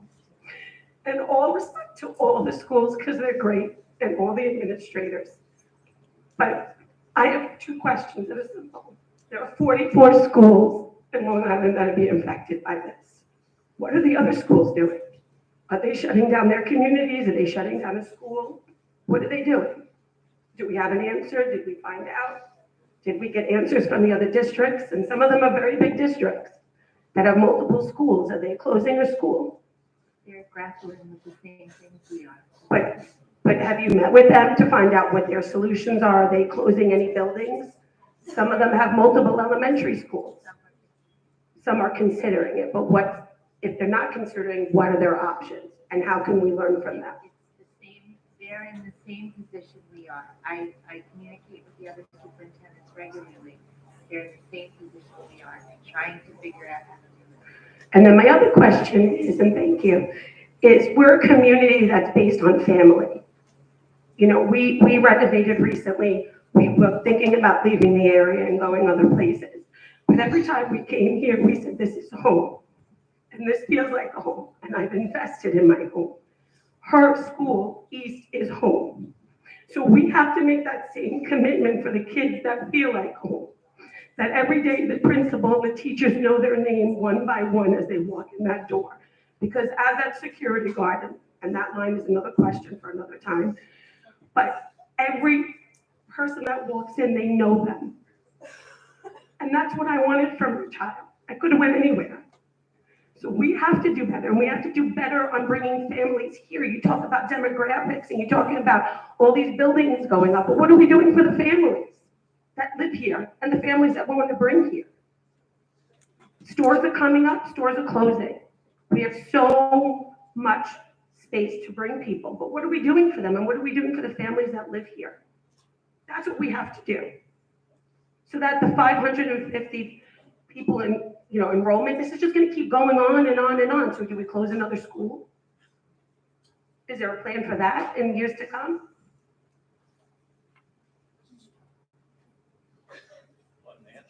I do. But we cross to that bridge till we come to it. So are we are the bridge now? Are we the bridge now that we have to make these decisions for our children? That I had to tell her the next day, you might hear some whispering. You might hear some stuff going on. So kids deal with emotional every day. And now they're faced with reality. And they went through COVID. They went through other things. So I had to tell her that you're going to hear some things. Mom and Dad will discuss it with you. So what happens in 2 years if she decides to put another budget cut? What happens? Do you close another school? I'm not going to answer that because I don't know what it's going to be like. All I know is what's before us right now and the issue before us right now, before the 5 of us here and for the community. So I can't answer your question in terms of a year or two from now, but as of right now, as it's been said a million times tonight, there's a tremendous issue on the table for the 5 of us up here and for the community. So I thank you for your questions, and I thank you for coming up. Thank you. Thank you. Sir? Good evening, Municipal Pais, 538 East Park Avenue. Can you guys hear me? All right, 538 East Park Avenue, Municipal Pais. I moved out to Long Beach with my family about 7 years ago with one child. We have 2 kids at each school with a third coming in the fall that's about to attend pre-K. All your presentations pretty much closing down each school because leaving it open, you're just gutting the whole school, or you're gutting the programs. Now, my question is, if East School does close down, are these programs safe? Or are we gonna be here another 2 years from now with all these programs being cut and another school being cut as well? That's the only question. So we can only make decisions based on this year's budget. Our hope is that we would not have to cut programs, that would reduce our operating costs so that even if we get additional cuts, we would be able to sustain our programs. I can't tell you, I didn't expect a $4.3 million cut this year. So I can't make a promise about something if we don't know what kind of funding we're going to receive. We don't know what the economy is going to look like. But I can tell you that right now, we believe that if we were to close these schools, close the buildings, move the children and the teachers to other buildings, we would not have to cut programs. I have one follow-up question. Previous gentleman had brought up a suggestion about having a alumni fund. Does that be Yeah, so actually, we've been trying to get that going, and Mr. Sinone, if you're still here, I'm going to call you, for the last 3 years. The district itself can do that. It has to be a 501c3 and separate from the district, but we do have some former board members, including Mr. Gallagher, who were working on that for us. That takes some time to get up and running. We've also been working on building our alumni database. So we have some things in place that could help with that, and that's one of the things we want to get going. It's not going to raise $4.3 million. right? But it's been 3 years since you guys have been considering it, what, Not considering having kids, so I can't do it. right, Other people outside the district have to do it. And they've been trying to get it up and running. It's hard to do it, it's volunteer. all right, you guys heard that, can we get a committee together or something, so we can do this? I mean, it's been 3 years, and let's get out of the talking phase and actually do something. Email me, I'll put you right on that today. Yes, ma'am. Thank you, sir. Hi, my name is Sari Beta, and I live 263 Bayview Avenue in Merrick. I've been part of eSchool for 20 years. I've run their after-school program, and I can tell you one thing, it's definitely a community school. Secondly, I've seen it during Sandy, when Westfield came to join us. And I also saw it during COVID, when we really needed to be spatially, socially distant. My feeling is it was really a needed place. What is your plan if something like that happens and, we don't see what's gonna happen? And we do need that space. If you sell it, you're not gonna have that ability to use it. Thank you. No crystal ball, ma'am. It's like the question that was asked earlier in terms of that. It's all hypothetical. We're trying to deal with the present, and it's not very pleasant dealing with it. Please. Hi, how are you? My name is Marissa Knight Ferrara. I live at 136 Coolidge Avenue in Long Beach.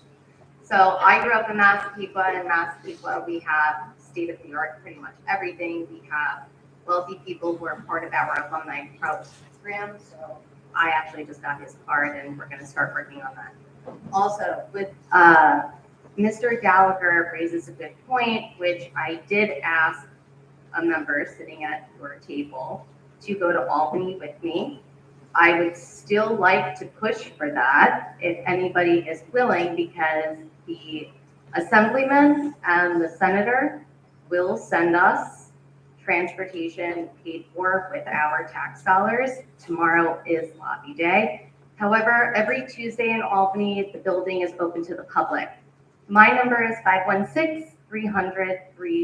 I urge you to call me if you would like to organize this. Honestly, it is a home. East is a home. My kids go to East. I just want to know, why? Everybody in this room is pretty much from East. We're your biggest supporters. I don't see a lot of Lido parents. I don't see a lot of Lindell parents. We're all from East. Awesome. So you guys can come to Albany and fight for our district, because this is just going to be a domino effect. It's not just going to be East. It'll be programs in other schools, just like it has been in other parts of our country. So please take my number. It's 516-300-3119. Reach out to me on Facebook. It's a Parents Fight for Education. And I really hope to see you all show up. Thank you. So thanks. Thank you.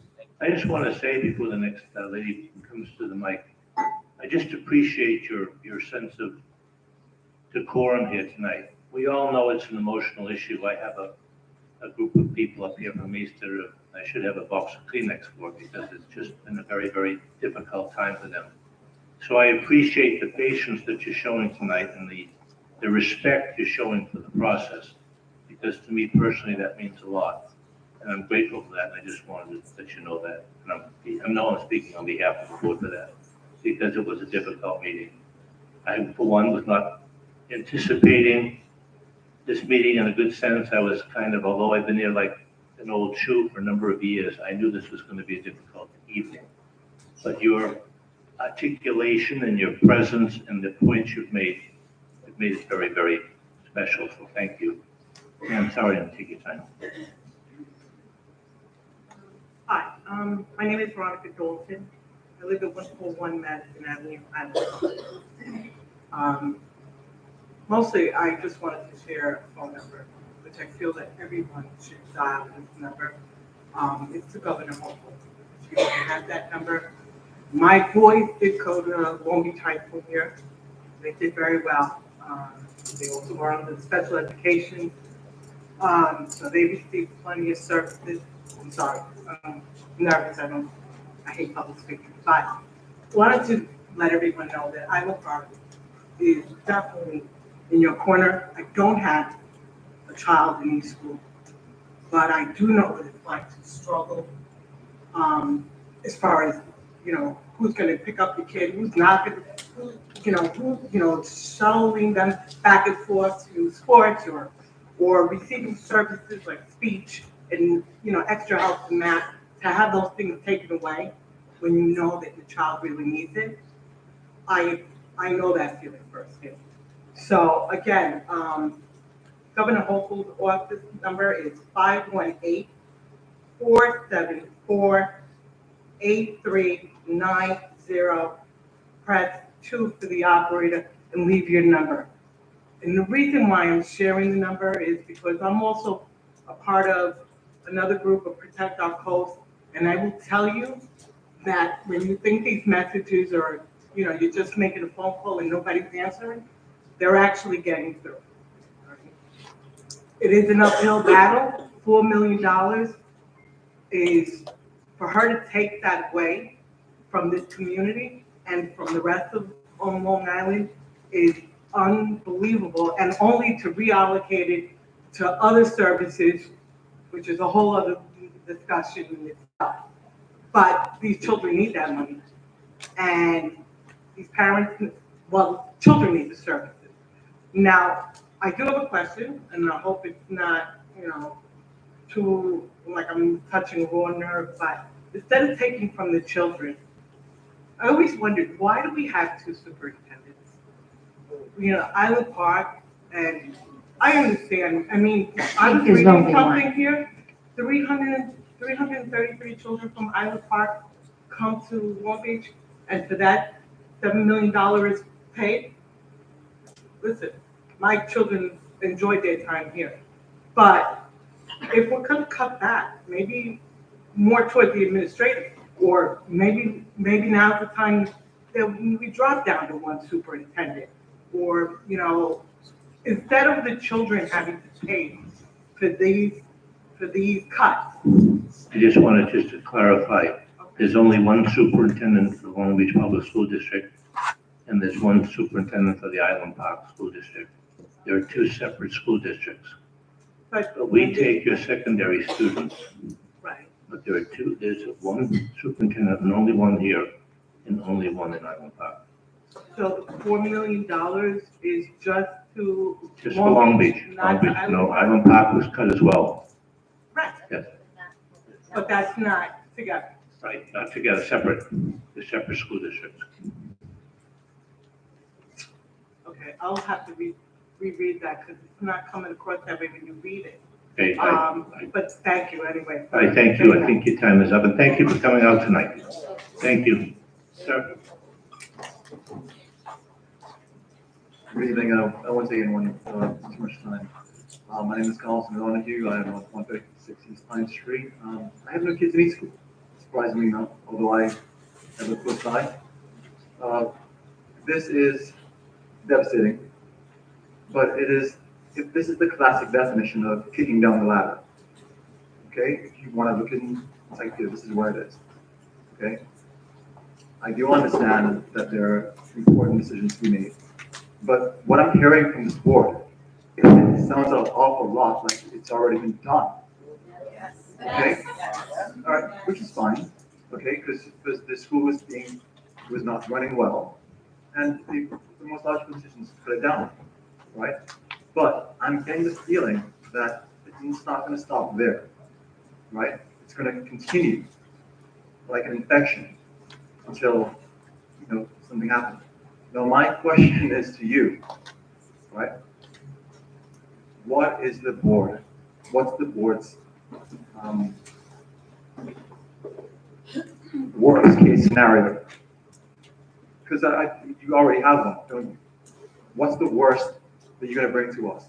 I mean, these parents and these kids, okay? I know they're just kids, and they'll get over it, right? Okay, but it's not your kids. I mean, how many of you live in Long Beach?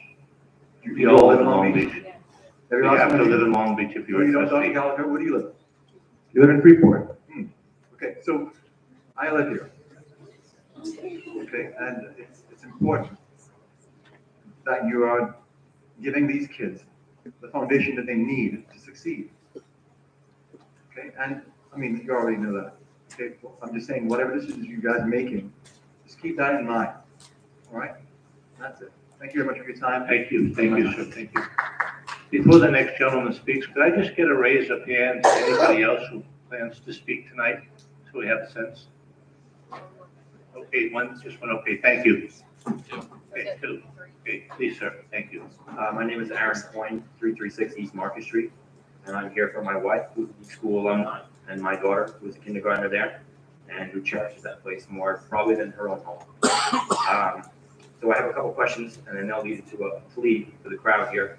I was trying to add it up as you went through everything, and I appreciate what seems to be transparency. How many teachers are going to lose their jobs? How many? You said a lot of teachers, there were a lot of positions and people and this and that, but how many union teachers are going to lose their jobs? And then what I didn't hear a single word about was how many other blue-collar employees work at these schools and the other districts within the district, custodians, janitors, grounds people, the lunch people, how many of those people are going to lose their jobs? I'm a union member, Local 94, operating engineer in the city. I'm sure some other people in the crowd are engineers, laborers, whatever. My union wouldn't stand for that. They would go ballistic if 15, 20 members were going to lose their livelihoods because of the governor's actions.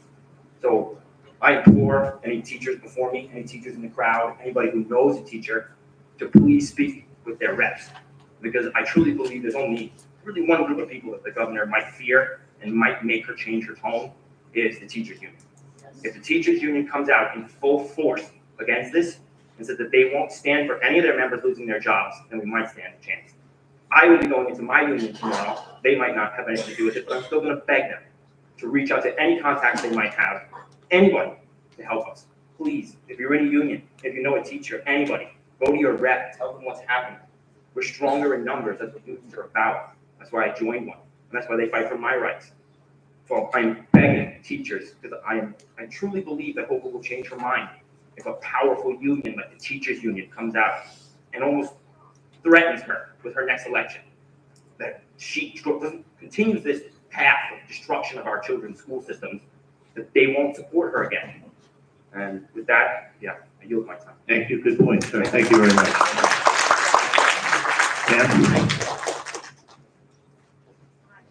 Amy McNicholas, 12 Donnelly. I'm the Lido PTA president. I'm one of the Central Council presidents. But I'm taking off my PTA hat and I'm going to put on my mom hat right now. I have two children in the district. One is 5 and one is almost 10. My son is autistic and he's gifted. 2 years ago, we were at near school refusal. I couldn't get him in the building. He was not doing well. The only thing that has got him to where he is today is luck, and now obviously the money. Now you would think I'm standing up here asking you to close down each of these programs, but that's not what I'm saying.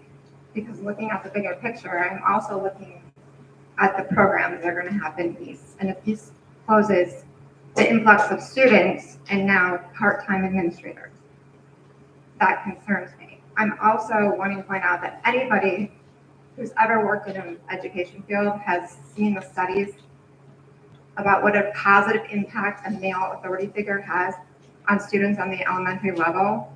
So it's extremely disappointing that the only male administrator at the elementary level is on the chopping block. And that's sad for our boys. So I just want to give you my comments. Thank you. Thank you. Thank you.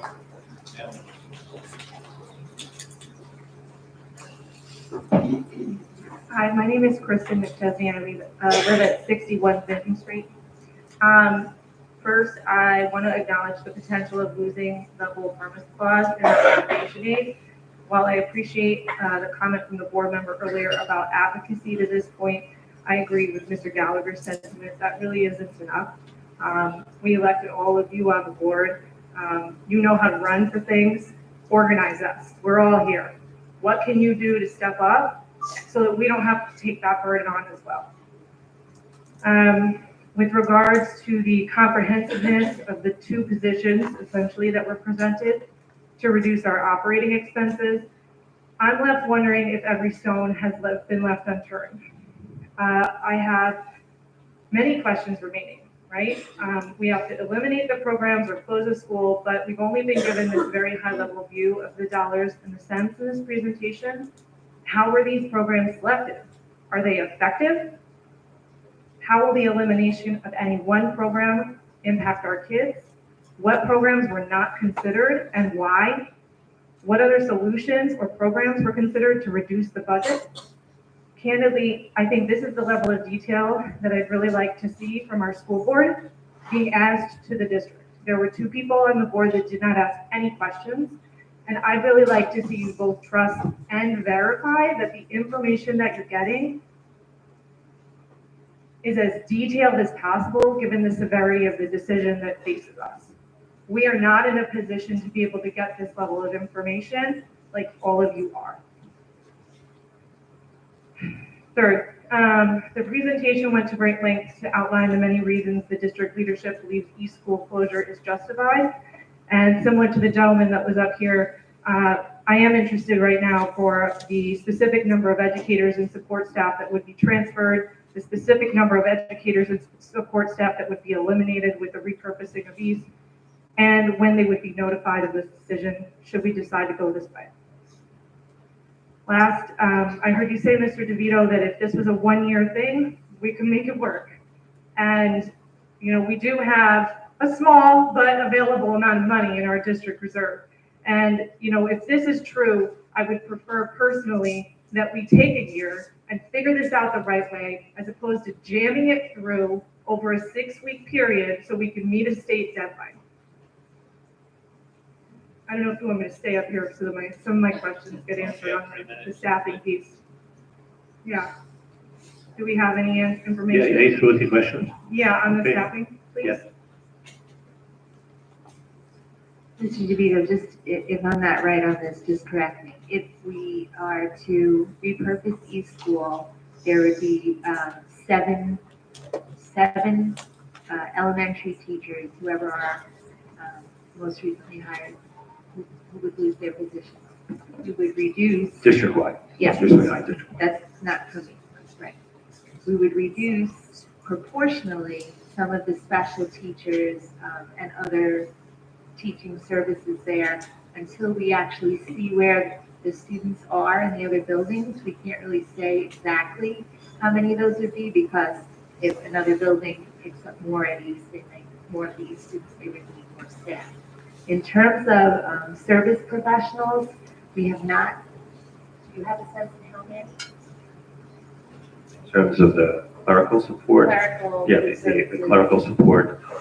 So, I think it's about 3 to 4, just, and then some of the cleaners in terms of operational staff, the custodial staff, that's where the savings are. You know, the nurse, just, and again, not the East nurse, but the most recently hired, because they would be using the nurse in another building. That's where some of the savings would be achieved through some of these types of services that students could receive at the other building. So it's across the board. It's across the board. I just want to also say thank you. You did give me a bunch of time yesterday to talk about the budget, and I feel as though a lot of people don't know all the things about the school budget, and this is complex. And I'd be more than happy to meet with any parents, with you and your team, so that we can also have the same understanding that a few people have in this room of the complexity of the school budget.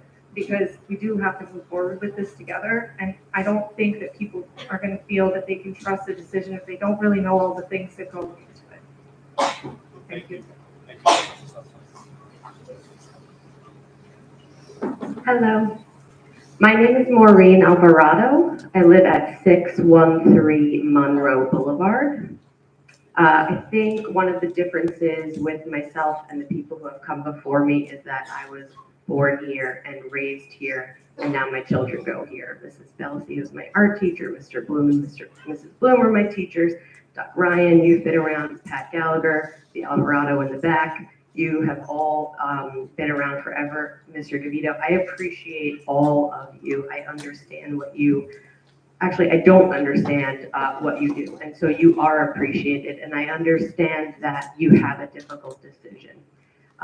And I don't know the facts like Kristen, who went before me, like Mr. DeVito. So I am just, simply going to go on emotion, but nobody needs to cry. For the past 4 years, I've had a child in the Long Beach School District, and my second son just started. My third son will hopefully be going to East School in 3 years. All of the way that the Long Beach School District handled COVID, I mean, these people here, I cannot even imagine. I'm on Zoom all day, every day for 4 years, and I still can't figure it out. These people kept our kids going, whether it was a brain break or whether it was, giving them Play-Doh to make their letters. I mean, sending things home, dropping things off at people's houses. I mean, that's way out of their scope. They've done an incredible job. I don't think anyone would argue that.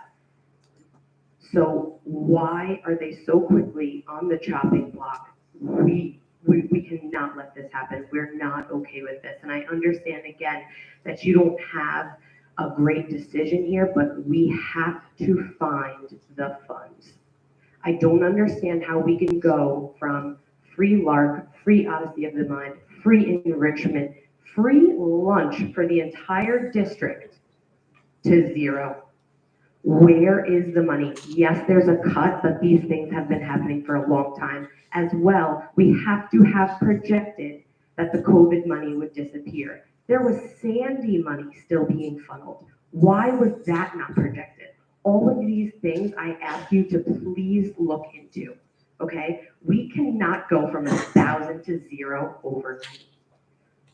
That's one thing. A lot of my points I'm just not gonna say because people touched on them. But I want to implore you to change your minds on the current position to close East School. Selfishly, I love East. I didn't go to East School, but I went there for camp. It's a place where my children, my heart and soul outside of my body have come for comfort, peace, and the utmost sense of family.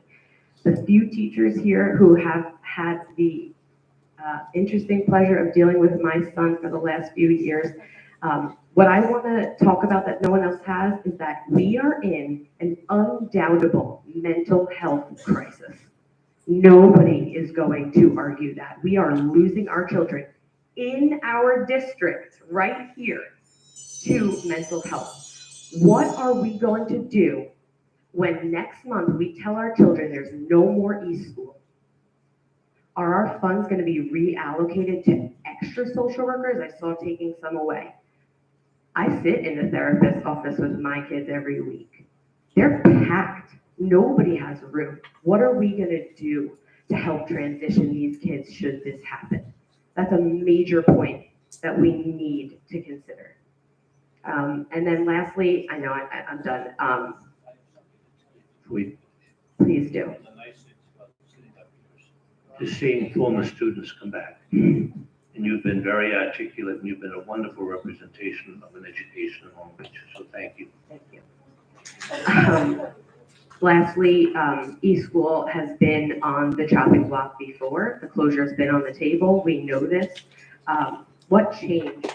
Can we go back and pour over all of the data, find all of the nooks and crannies, little places we can cut, we'll pay for field trips, the committee that everyone's saying, little pieces, please find the ways, because we are willing, and I promise you there are so many parents that are not here tonight because we work, because we don't have babysitters, because we have children, etc.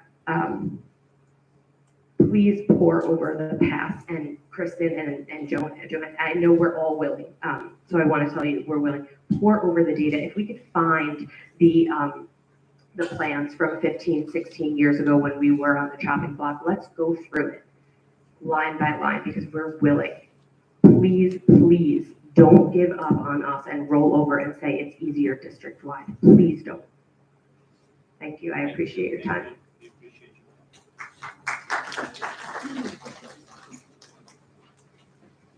Hi, my name is Kathleen Tritola. I live at 32 Dalton Street. I have 2 children at East. Sure. Not meeting.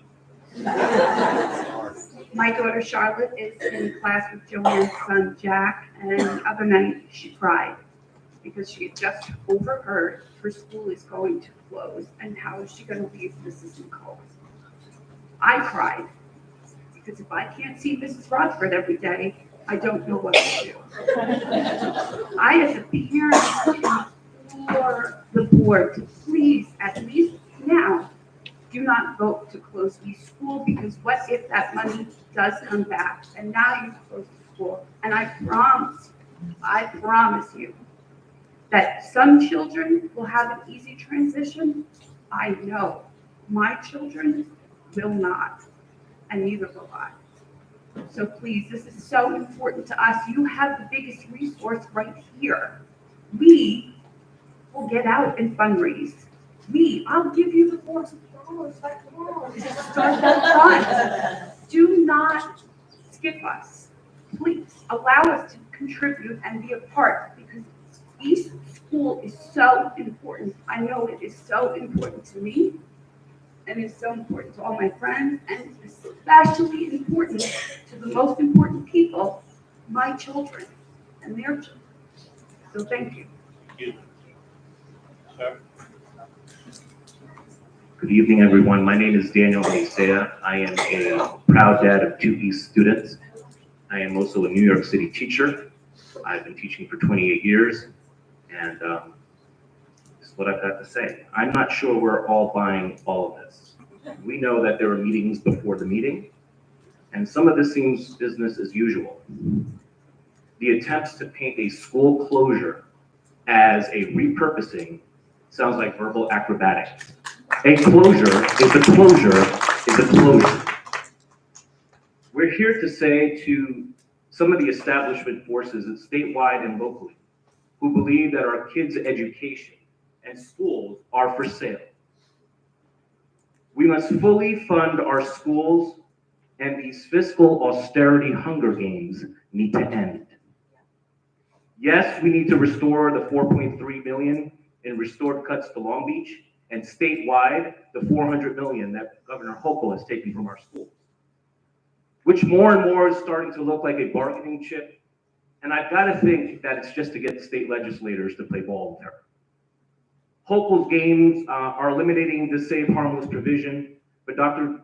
DeVito, one of the things missing from your presentation is a big part of the formula aid. The CPI, which she is proposing, is 2.4%. That is a 10-year average, and that is also affecting the amount of money coming into schools. Personally, I don't think these deep cuts are going to happen. Someone mentioned we need unions to get together. I know that NICET and other organizations, including the UFT, the state PTA, and other organizations, including the School Board Association, is fighting really hard against these cuts. But again, don't get us wrong. We're going to do the work. We're going to make the phone calls. We're going to do the letters. We're going to do the emails and the petitions. But you see, here's the thing. What happens if we only get $2 million from foundation aid? What happens if they only give us $1 million back after all of that fight? What's happening here in Long Beach still needs to be the larger conversation. It's the elephant in this room. Let's be clear tonight. We need to fully fund our Long Beach schools now. Invest in our children in schools above everything else, period, full stop. Closing East Elementary is not an option. It is not option 2 or 3. Our kids are not an option. Our schools are the lifeline of our communities. It is a space for learning, a place to play. It is a place of healing. It is a community space. We don't repurpose homes and sanctuaries for our children. We know that the closure of East has been on the agenda of a powerful few for over a decade and a half, way before there were groups that others want to scapegoat in this political game.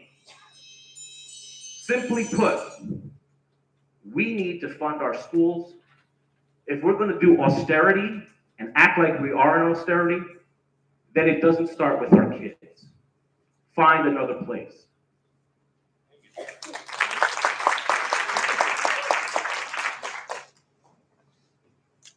Hi, I'm Ryan Lojudice, otherwise known as Ryan Porter, because Lojudice is a tough name. 351 East Olive. All right, my printer wasn't working, so I'm going to open this up. And my son, who's a 4th grader, Vincenzo, asked me to speak, so I can't go home without delivering.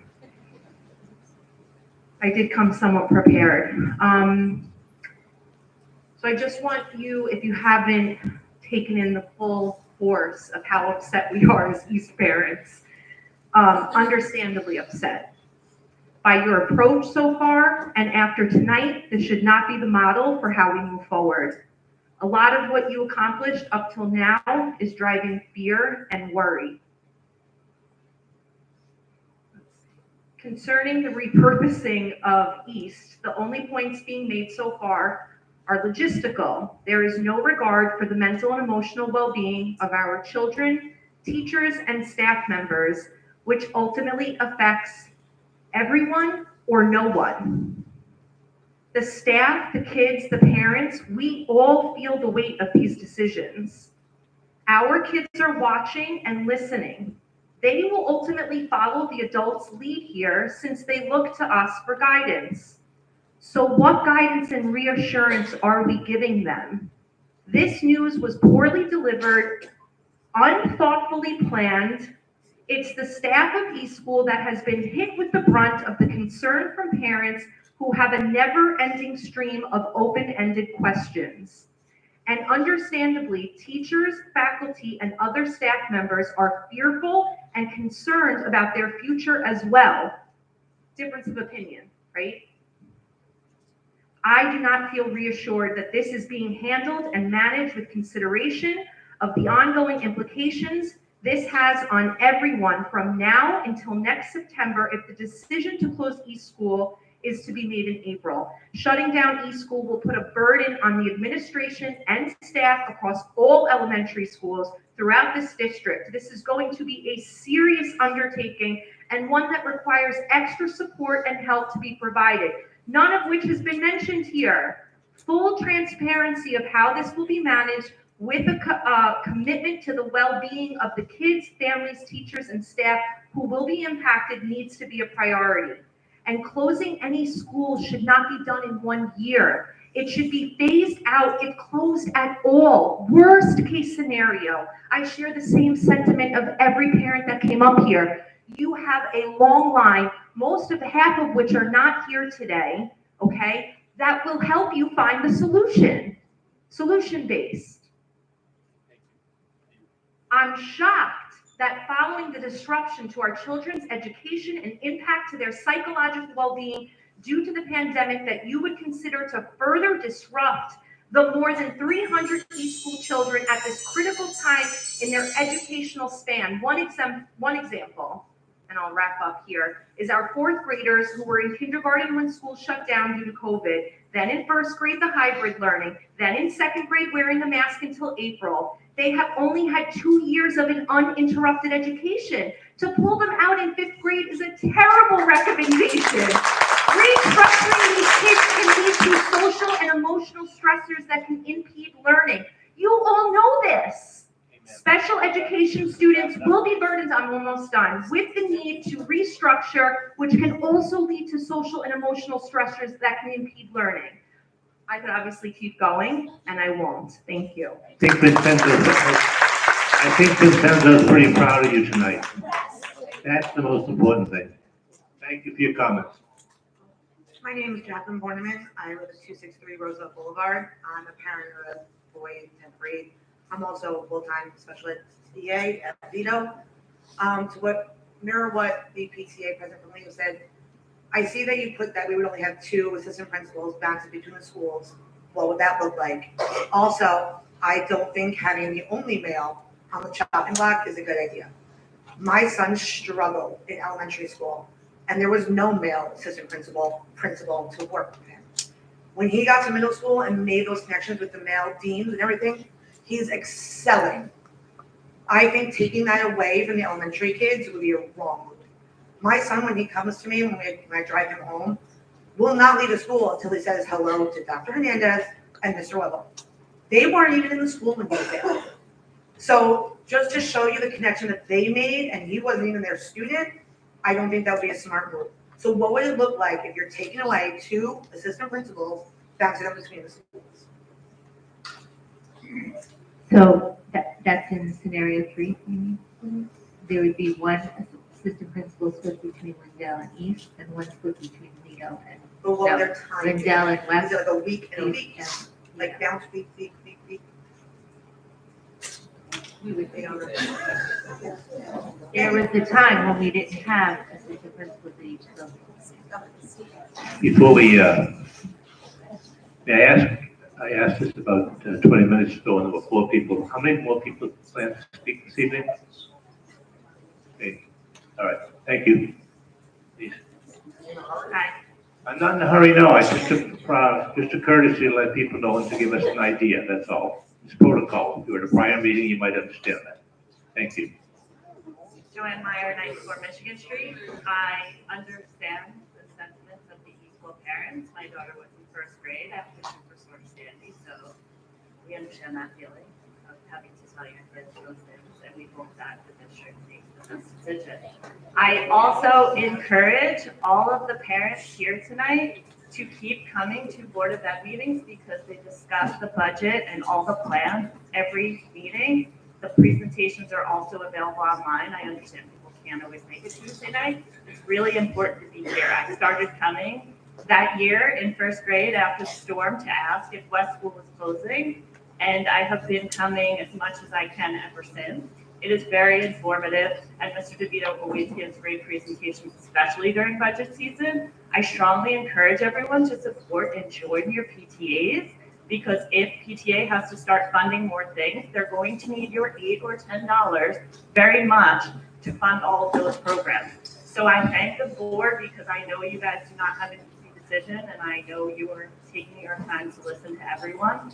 And I thank everyone up there, and I encourage everyone to keep being involved. Once the April 16th happens, don't fade away. Stick with it and come back next year. Thank you. Please. Hi, my name is Laura Martin. I live at 60 Armour Street, and I'd be doing a disservice if I didn't speak. My mom was PTA or Central Council PTA president, and I don't even know how she did it. I just want to say thank you guys, all of you, for what you do. I have to educate myself on a lot of what you do. I'm in marketing. My husband's in education, and his family's in education, so I have a lot to learn. But I do want to thank you all. I'm one of 4 girls, all grew up in Long Beach, went to East School, so I'm definitely my heart is at East, but I also know how it's going to affect the entire school district, so I want to keep fighting. I just want to keep educating myself. PTA moms teach me everything. I know I'm not active, I'm not in PTA, but I definitely want to learn more. I just want to thank you again. Love you all. Kelsey, Mr. Vito, all of you, so thank you so much. I thought I was going to wrap it up and just like mic drop, but obviously a lot more people have something to say. I also think that I've also learned a lot from all of you who stood up here and actually asked questions. So thank you all. I don't have any questions now. Obviously, there's a lot of questions out there. I do have a lot myself, but I will not ask any now. I do thank everybody for asking all the questions and standing up here. So thank you so much, and we'll keep fighting. Hi, my name is Sherry Fackler. I live at 120 Coolidge. I'm a former East School parent. I am currently a high school mom and a teacher in a neighboring district where we did close 2 schools.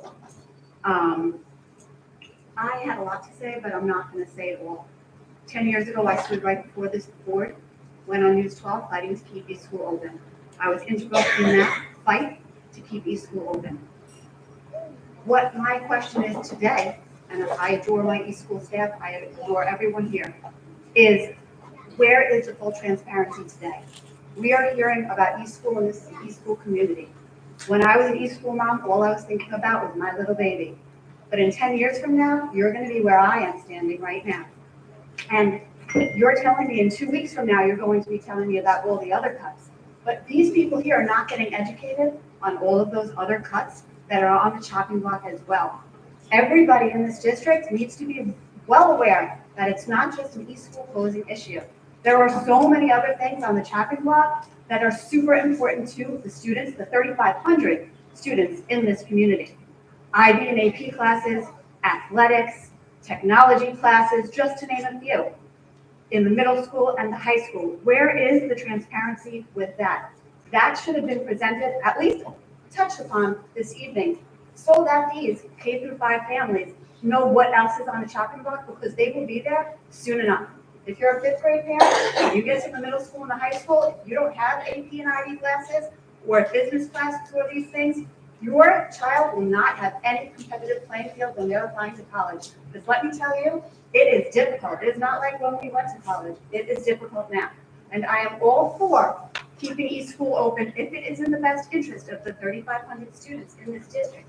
But as a school board, we need to be looking out for the best interest of everyone in this district. It has been stated that, I think you said if East School was to close, 7 teachers would lose their jobs. How many people would lose their jobs if all the cuts happen that are proposed? Because they're proposing cutting lots and lots and lots of programs and classes and such. There are many things that can be cut. We don't need all field trips paid for. We certainly don't need a late bus in the morning to take high school students to school because they slept late. That's a waste of money. There are many different places that money can be cut. So I think there needs to be full transparency for K through 12 of what our risks and our options are. East School may or may not be the answer, but cutting every program that affects K through 12 is definitely not the answer either. And I don't think a lot of people here know what's on the chopping block. Thank you. My name is Brandy Alexander. I'm at 55 East Walnut Street in Long Beach, Missouri. Light on, ma'am. Did you press the button? It's on. I was just too far. Thank you.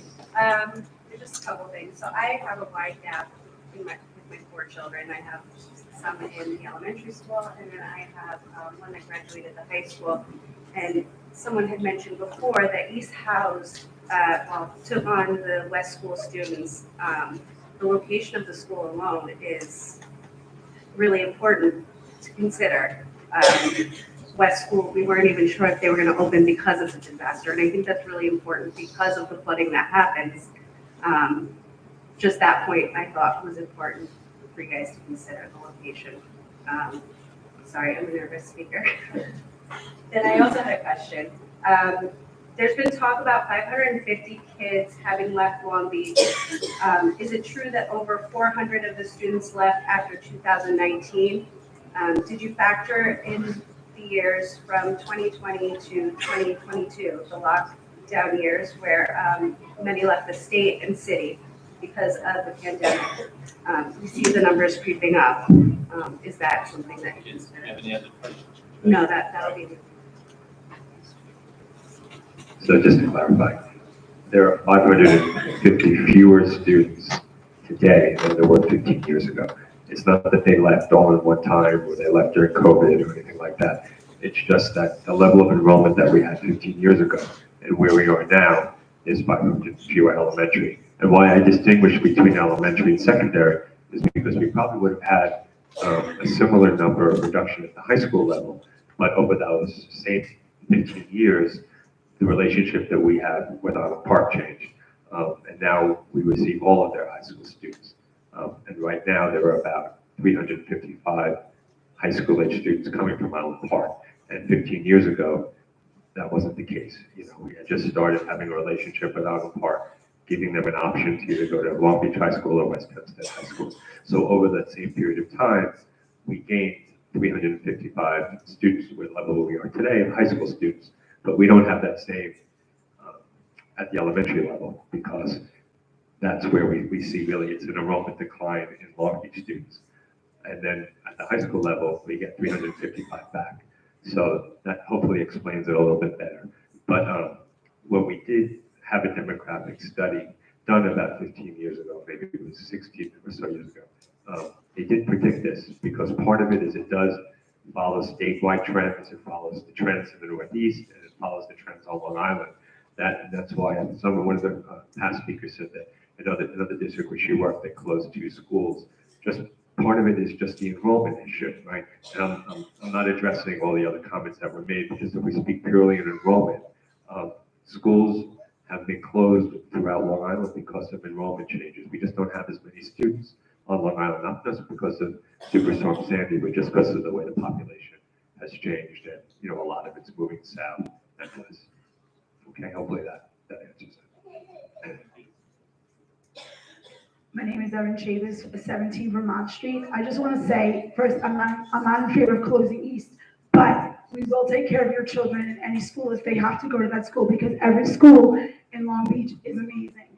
But my question goes out, why are we not making all the schools equitable? Why are we putting 2 classes here, 2 classes here, 4 classes here? Why aren't we spreading out the children that are already in our district throughout the 4 schools that we have, so we don't have to worry about low enrollment in the East or low enrollment in the West? If we take all of those children and spread them out through 3 schools, then we don't have to worry about what we're doing or how we're going to handle the school. And my other question is, how can we let East get this far to saying that the repairs or the condition of the schools are so bad in 2024 that now we can't fix them, and the best thing to do is shut it down?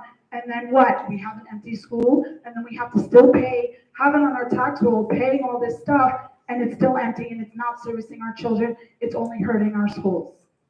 Thank you.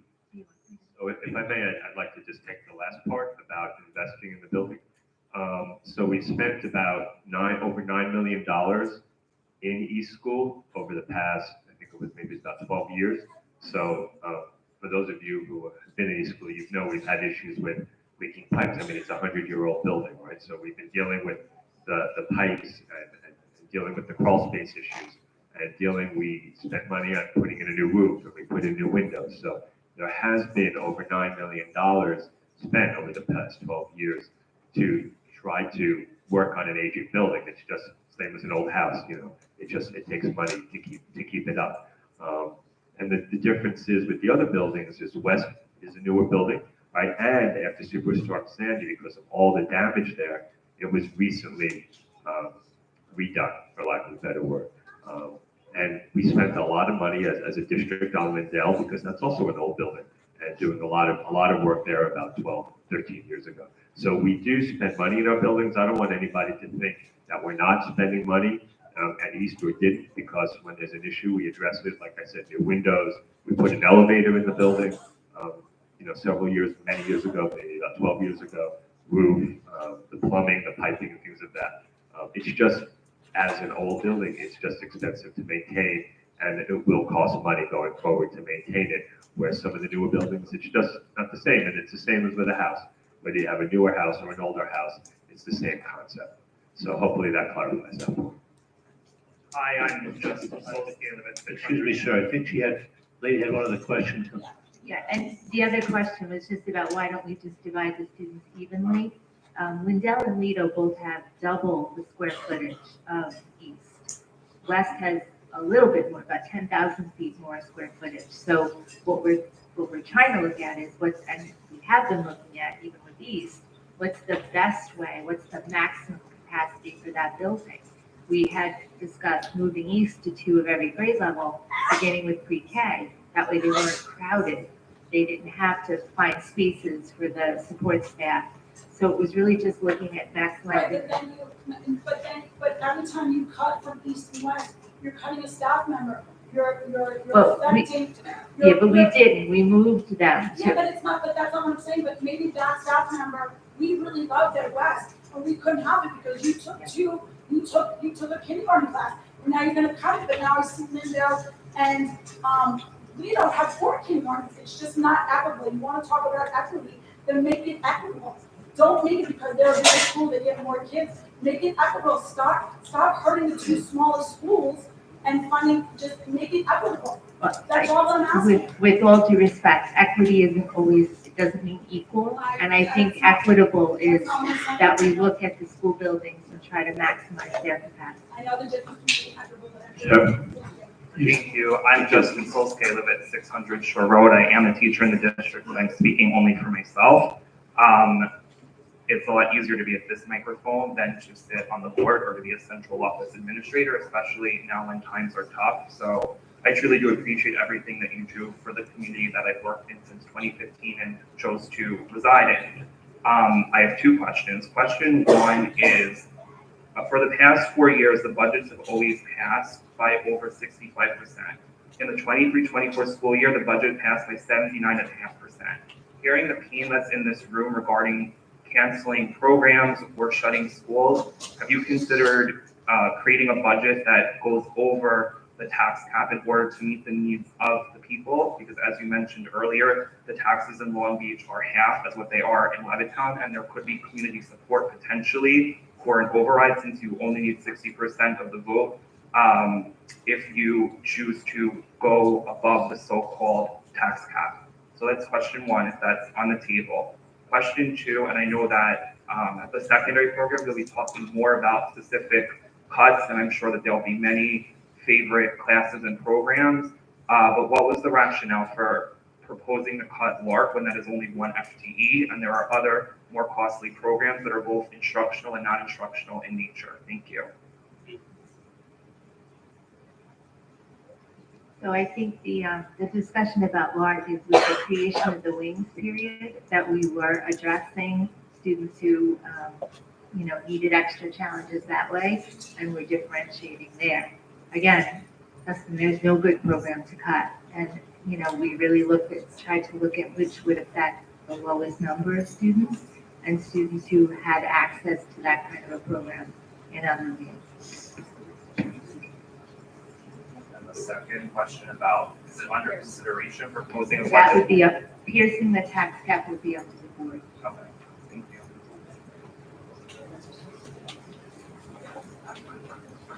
Board want to address that? Address what? I was also going to ask that question. We heard. Yes. Yes. Yeah, we have to discuss. Would you be open to discussing it? Absolutely. I mean, I know it's not typically done, and I understand. We want to do it with 5 members present now. What was that answer? They want to do it 5 members. Excuse me, ma'am, I have a microphone. Please, thank you.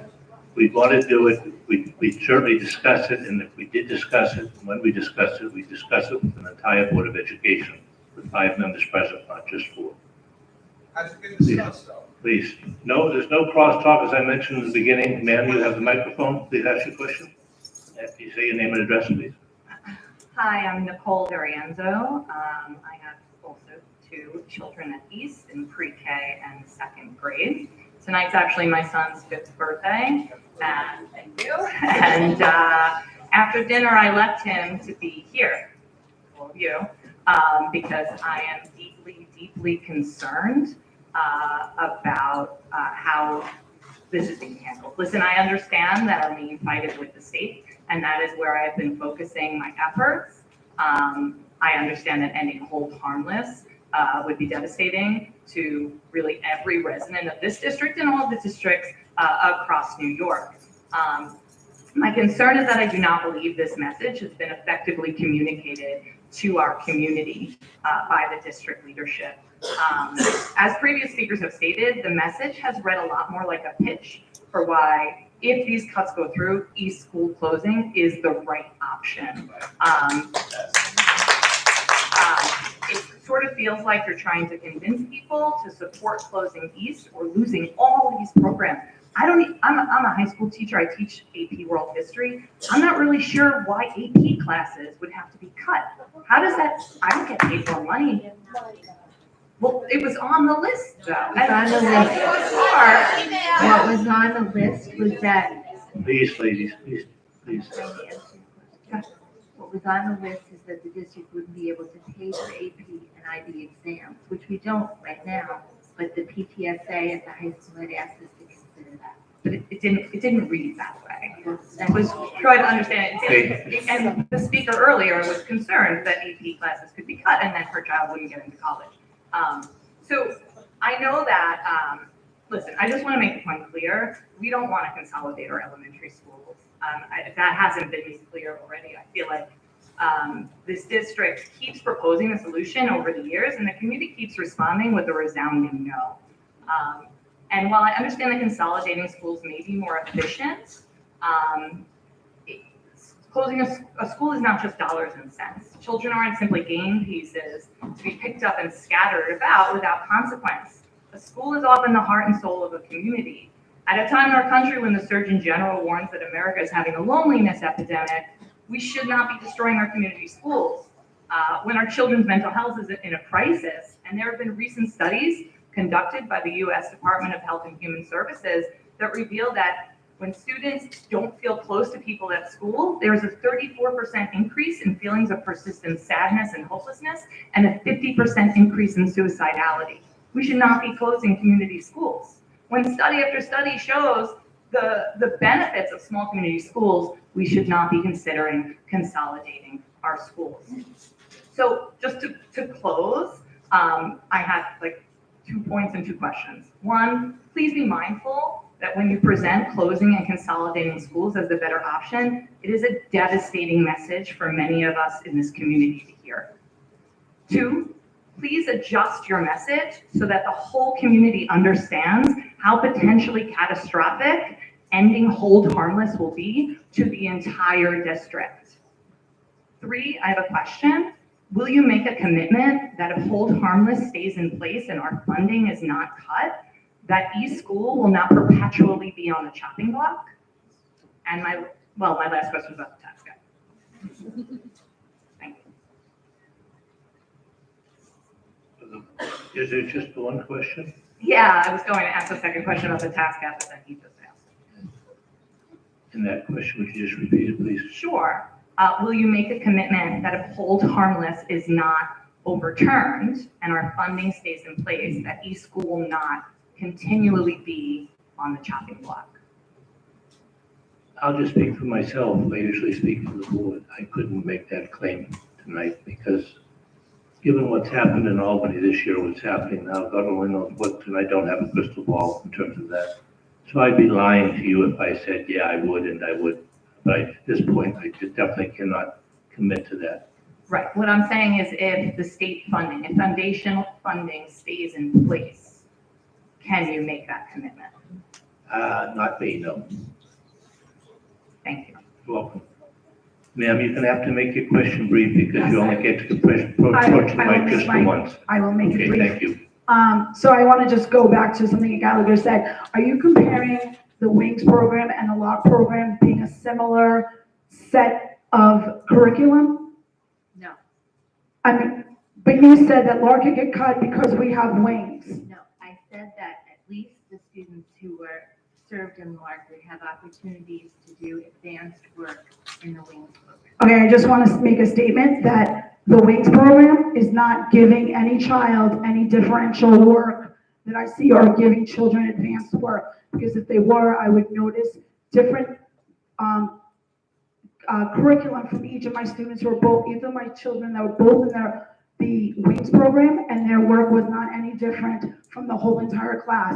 And just one more statement. Back when we got this WINGS program, it was originally called the Discovery Program, and it was being paid for by a grant.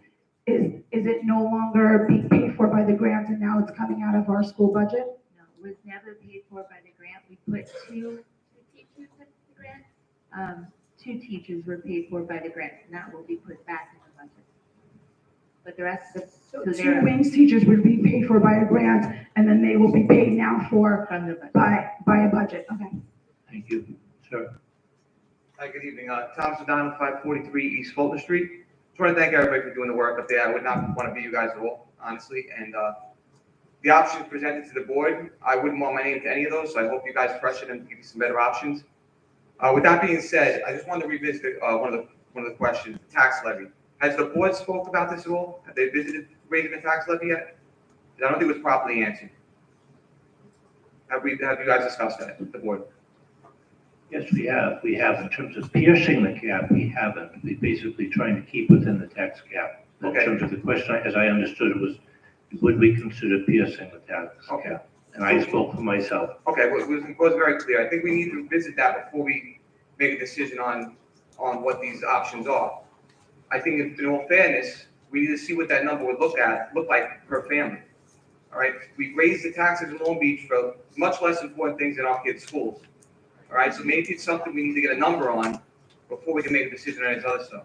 And I thank everybody for the hard work. Everybody have a Thank good you. evening, and Point keep doing taken. hard work. Thank you. Sir? Hello, good evening. My name is Joe DeMarco. I live at 454 East Pine. I'm living in town about 27 years. I'm a New York City school teacher about 20 years. My question is, I believe it was Mr. DeVito, when he was talking about the $4 million that was taken from us. It seemed like our governor was saying that we're rich here in Long Beach. Did I hear that? I mean, last I looked, we were cops, firemen, teachers, nurses. Where is that money going that's not coming to us? And why? Why are we losing that all of a sudden? That's the answer that I want, I think everyone wants. Okay? I think that's why we're gonna get on the bus and go up to Albany. I think that's why we need to get on the bus and go up to Albany. I think that's what we need to do. Particularly if it won't cost us anything, if we can pass it off on Harry Brown.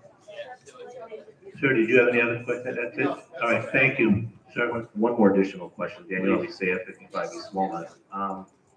About the staff cuts, especially educators. I know that it's based on seniority lists. I've heard the idea that it's new hires that are cut first. One of the things that happens, at least in New York City, it's not just the new hires, but oftentimes you get cut on the seniority list if you're teaching out of license. So you can have a veteran teacher, someone that's beloved, who's chosen to teach out of license, and they are cut. So that question is, does that apply here to Long Beach? No, we don't, New York City is a little different. We don't usually have people teaching out of license. Are there teachers out of license? No. Yes. Are you speaking?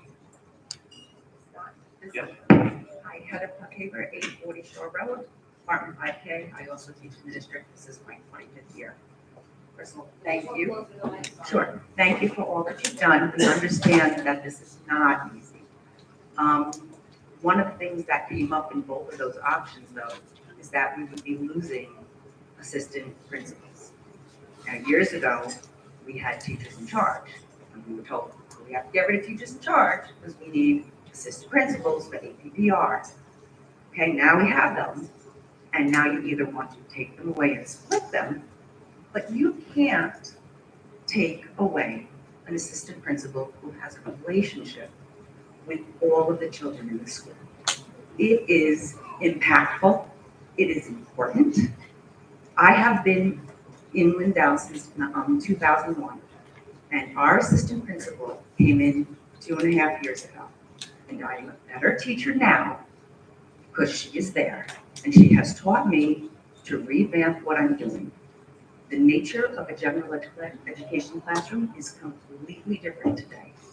We have children who are mainstreaming, we have children with emotional and social problems, and I have learned from my assistant principal how to take that, how to respect them, how to respect myself, and how to have dignity with every single student in that building.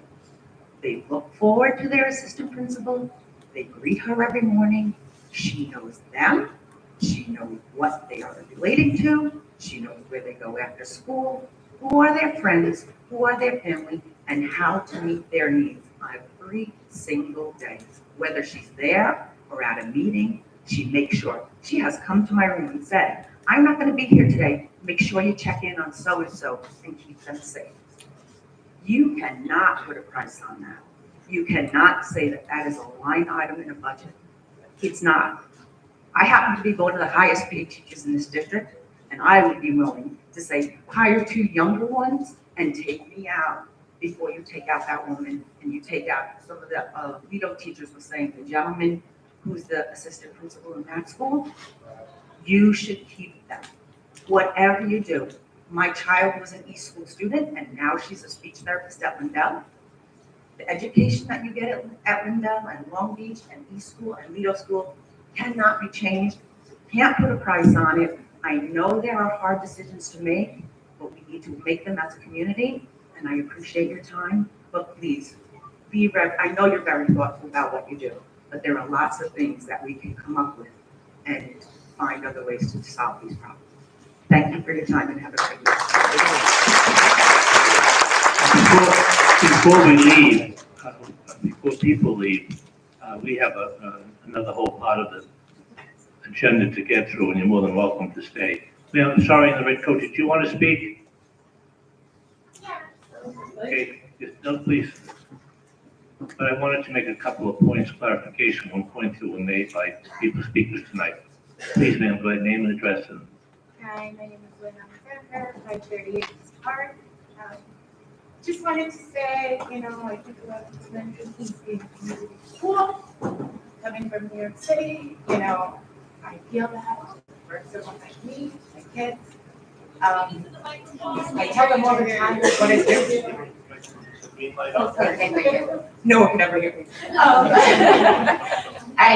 You know, coming from New York City and my education and being educated in New York City schools, I tell my kids, you know, how much they should appreciate what they get from East School. So we love East School. I see some of the teachers here with her. My son had a hard time in kindergarten, and she, you know, we did remote learning, and she just got them again. And every time I think about her, and she was domestic. My son talked about advocacy. I work with lawyers, so you know, when he came home and he's talking about advocacy and advocating for himself. You know, I love to see that, and the kids are learning things that are outside of the classroom, outside of math and science. Like, that's important, being able to speak up for themselves. My daughter is in love with her principal and her teachers. She goes up every day and she hugs them. She sees a teacher, she runs up to them, she hugs them. So I just want to say, you know, we talk about this being a community school, and for someone like me, and her dad, you know, it means a lot. It really is about community. It's about being able to walk up to your teacher and you had something to say, whether it's a complaint or a praise. Being able to say that, Mrs. Watson right here, my daughter runs up to her like the assistant, like who does that? You know, being able to go up to an assistant principal and she does it like it's the easiest thing in the world. And that means a lot that kids can do that. And you know, there was an issue with the school, and you know, the principal and the assistant principal, they sat with us and they listened to us, and you know, even something they mentioned, they clarified it with us. So I just want to say, yes, East School is a community school. It is for a lot of us, and especially for me. It's a 5-minute walk. We appreciate that. We have one car, so I just imagine, you know, there are families who have to think like, how am I going to get my 3 kids? Because we're going to have 3. We started with 1. We have 3 now. How am I going to get them to a school that's like 20 minutes away with 1 family car? Someone mentioned, you know, Long Beach. We're not rich. Some of us are just working class folks, you know. So please think about like people like that. And thank you to the teachers and the principals at East. You guys are amazing. thank you. Mr. Castro, please be brief, Yes, because I it's know spoken that already. I know this goes against it, but I just need to just say one thing before you end this section and everybody leaves. I think it's amazing that we are all here supporting, trying to help. But you know what? When we don't have issues, there's 3 people here. You all need to come when it's not major issues. You need to come. Can't come every time, I get it. But I'm here almost every Board of Ed meeting, and it's very sad when these people up here, they work so hard to make these presentations. They give us information every time we have a Board of Ed meeting. And I appreciate everybody that took the time to stand up here and talk, but I got very frustrated sitting there listening to people asking questions. Why don't you this? Why don't you that? But a lot of the things that were asked tonight, why don't you this and why don't you that, are addressed at other Board of Ed meetings. So I think it's very important. You can't come all the time. It's in everybody's best interest to come. And I just needed to add that, sorry. Thank you. I just had 2 points, if I may. First is I just wanted to take a hit, because many people referenced the letter that was sent out. And although it was sent out under the superintendent's name, it was sent out by the Board of Education. The Board of Education directed the superintendent. And as president of the board, I might have been a bit impulsive on this one, because since we were notified by the governor a couple of weeks ago, and since we have this very tight guideline in terms of April 15th to present a budget, and knowing there's a February recess, and knowing that everybody's busy, we just wanted to send out a letter as soon as possible, just to notify. We had no intention to offend anybody, any interest, any school, any person, any professional group in the district. We just felt a need. Sometimes I don't know how Madison and Monroe wrote the Constitution, because they could do that in less time than it would take the 5 of us to write one letter. But we wrote a letter and we asked the superintendent to look at it, and then we looked at the revisions and we asked her to please send it out as soon as possible, because we wanted everybody in the community to know of the cuts and what was before us. So if the wording wasn't music to anybody's ears, or if it was harsh, I will take that hit, because it was on me to send that letter out, and the board too, as soon as possible. So I just wanted to clarify that point since it was referenced. And the second point that I heard here that sort of disturbed me, amidst all the great comments that were made in terms of that, and you were just a terrific audience, because you don't have any idea what the COVID meeting was like in the Lindell Auditorium right before the beginning of school a few years ago. It was like the wild, wild west in terms of masks and no masks, and nobody giving us directives, and we're trying to determine what the CDC said. And I'm up here saying, no applause, please. So no clapping, please. No booing, please. And it was like the wild, wild west. But you people certainly represent your children very, very well tonight in terms of this. You made some very articulate points. But the point that disturbed me, and maybe I misheard it, was that we've already made up our minds. And I guess I can speak for the entire board and Mrs. Pace too. We haven't. We're meeting and meeting and meeting where we're sick of each other in terms of looking at budgets, looking at buildings, and looking at secondary and elementary and special ed and transportation, and all the things that we need to look at before we present something to you on April 15th. But we have not decided anything. And I don't want anybody to leave here thinking that we did, because if you did, that's a very, very false perception. So before we go on to the next part of the meeting, which you're more than welcome to stay at, but I probably suggest that you go home and celebrate your birthdays with your children and whatever. But thank you for coming out, and at least, as Ms. Locascio said, please come out to the next board meeting. Thank you very much. Okay, and if you leave, I just ask you to leave quietly, because we're going to continue with our meeting, because we want to get home at a decent hour also. Myers has got it on.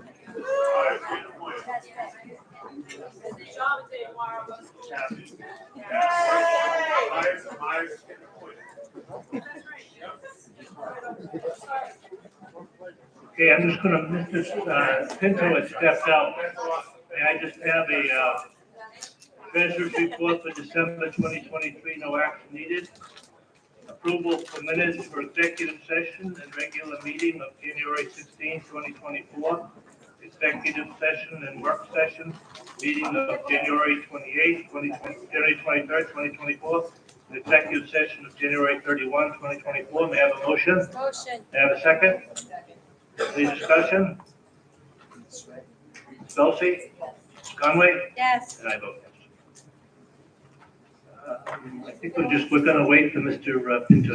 He just went to the boys' room, and he'll be right back.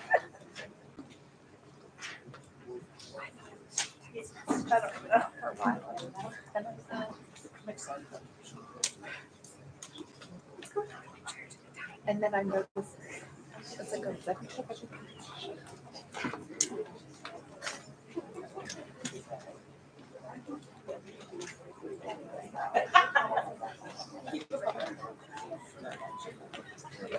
They probably go out of turn here, but, Mr. Harvey, would you like to any comments from classroom teachers?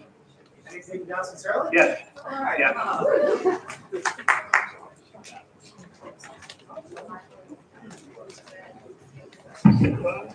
I have a place on the agenda. I know I would like to speak with a full crowd, but I will take this opportunity tonight.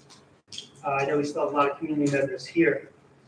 So all three of the budgets that were presented this evening represent deep cuts of our programs. It's important that we make sure that we don't allow that to deflate us. The passion and the commitment tonight from the Long Beach community Doesn't surprise me because it's a community that knows adversity and always works together to overcome these types of challenges. We must fight together for our schools so that we can restore the proper funding. The governor's budget is only the initial proposal. It still must be passed by the New York State legislature. Our advocacy today can and will make a difference for our children and our programs. We must come together and make our voices heard. The Long Beach teachers sent over 1,000 electronic letters to our legislators last week, and we are positioned to send over 2,500 printed letters by next Friday. This is only possible because of the support we have from our educational community. We must rally together as an association with our other local organizations, as an educational community and the community at large, to lobby our legislators and our governor to restore our funding. Our schools and our programs are at risk. We must fight to preserve them for our community and our students. One thing that I've heard time and time again is that we were overfunded, we were properly funded, and we need to make sure that we're properly funded moving forward. I urge every person here tonight to take Dr. Gallagher up on our offer, use her letters, write your own letters. Please contact your assembly members, your senators, your governors, and let them know to restore our funding. Thank you. Thank you, Bobby.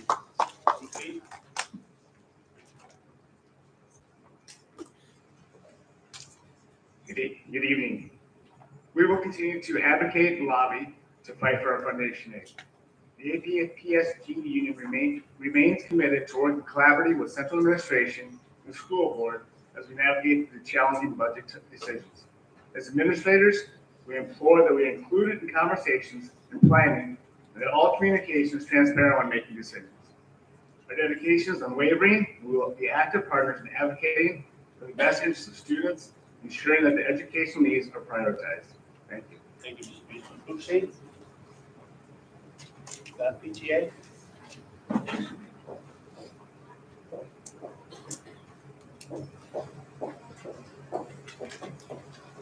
Hello again. First of all, we want to thank the Board of Ed, Dr. Gallagher, or Mr. Vito, all your hard work you have lately. We have been in contact with the New York State PTA, and they're advocating for letter writing campaigns. All the schools have been, starting with East School, putting together packets, sending home to families, or encouraging all those families to get on board, email, write letters, do whatever you can to let our representatives and our government know that this is not okay and that our kids deserve better than this. And we're a little disappointed that this is the way the direction is heading for our district. We know that this is not your fault. It's not Keller's, not anyone's. We're scared and we're mad. And we're trying to do what we can to advocate for our kids. Really, huge thanks. Sitting at these meetings, we know we're here with you guys. This is never fun. Dr. Ryan, I remember that Lindell meeting. Applause to the parents, the people, the staff that showed up today. Beautifully, well-spoken, very impressive, and passion for our district. And I just want to really remind everyone, the middle school and high school presentation, February 27th, please, please come and pay attention and listen to the entire budget. Thank you, ladies. Going back up to presentation to the superintendent. I'd ask the board to consider certificated personnel. Motion. Motion. Second. Any discussion? I would like to congratulate our expected retirement and welcome our new employees. Team. I would also like to thank all of our personnel who are leaving us with retirement. We'd like to thank you for all that you've done for our students, for our district. And I would like to especially welcome our new teachers who are coming. We're very excited to have them. Thank you. Okay. No more discussion? Okay. Spotlight? Yes. Kelsey? Yes. Yes. I vote. And I'd like to introduce again Kevin Myers.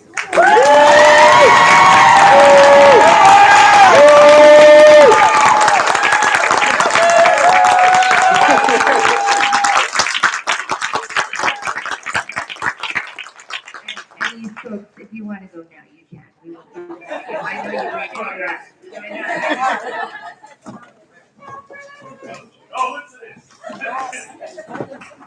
I'd ask the board to consider item 2, non-certificated personnel.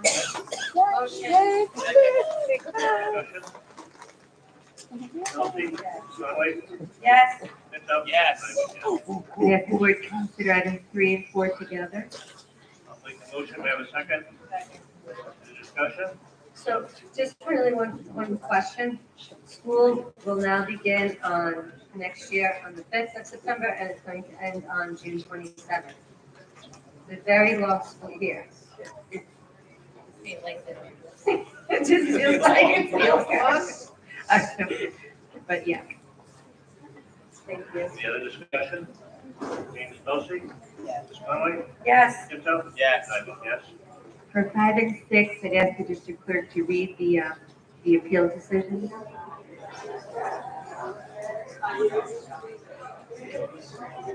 Regarding number 5, the residency appeal decision, be it resolved that the Board of Education of the Long Beach City School District hereby denies the residency appeal of a student identified in confidential attachment A dated January 12, 2024, and authorizes the board president to notify the parent of its decision in writing.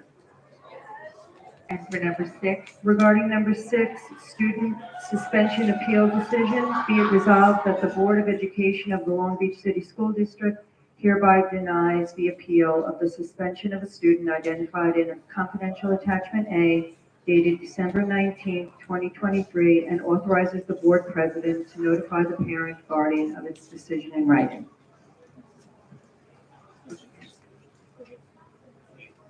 Take the vote on the Residency. Number 5. student status suspension first. Okay, any discussion? Okay, Ms. Kelsey? Yes. Ms. Conway? Yes. Pinto? Yes. I vote yes. On the residency appeal decision, any discussion?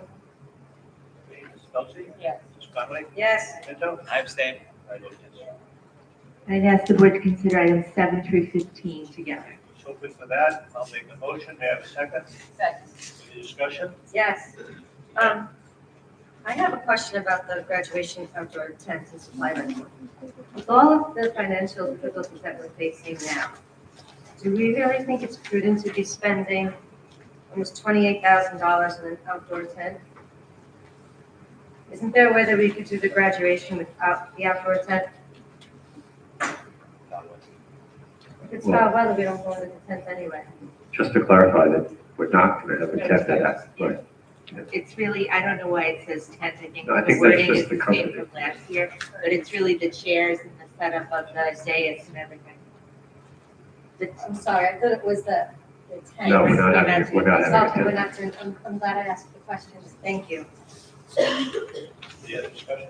I'd just like to thank for the donations. I appreciate all the stuff to the robotics club. And thank you for that. Ms. Kelsey? Yes. Conway? Yes. Pinto? Yes. I vote yes. Additional, do our own business, Board of Ed?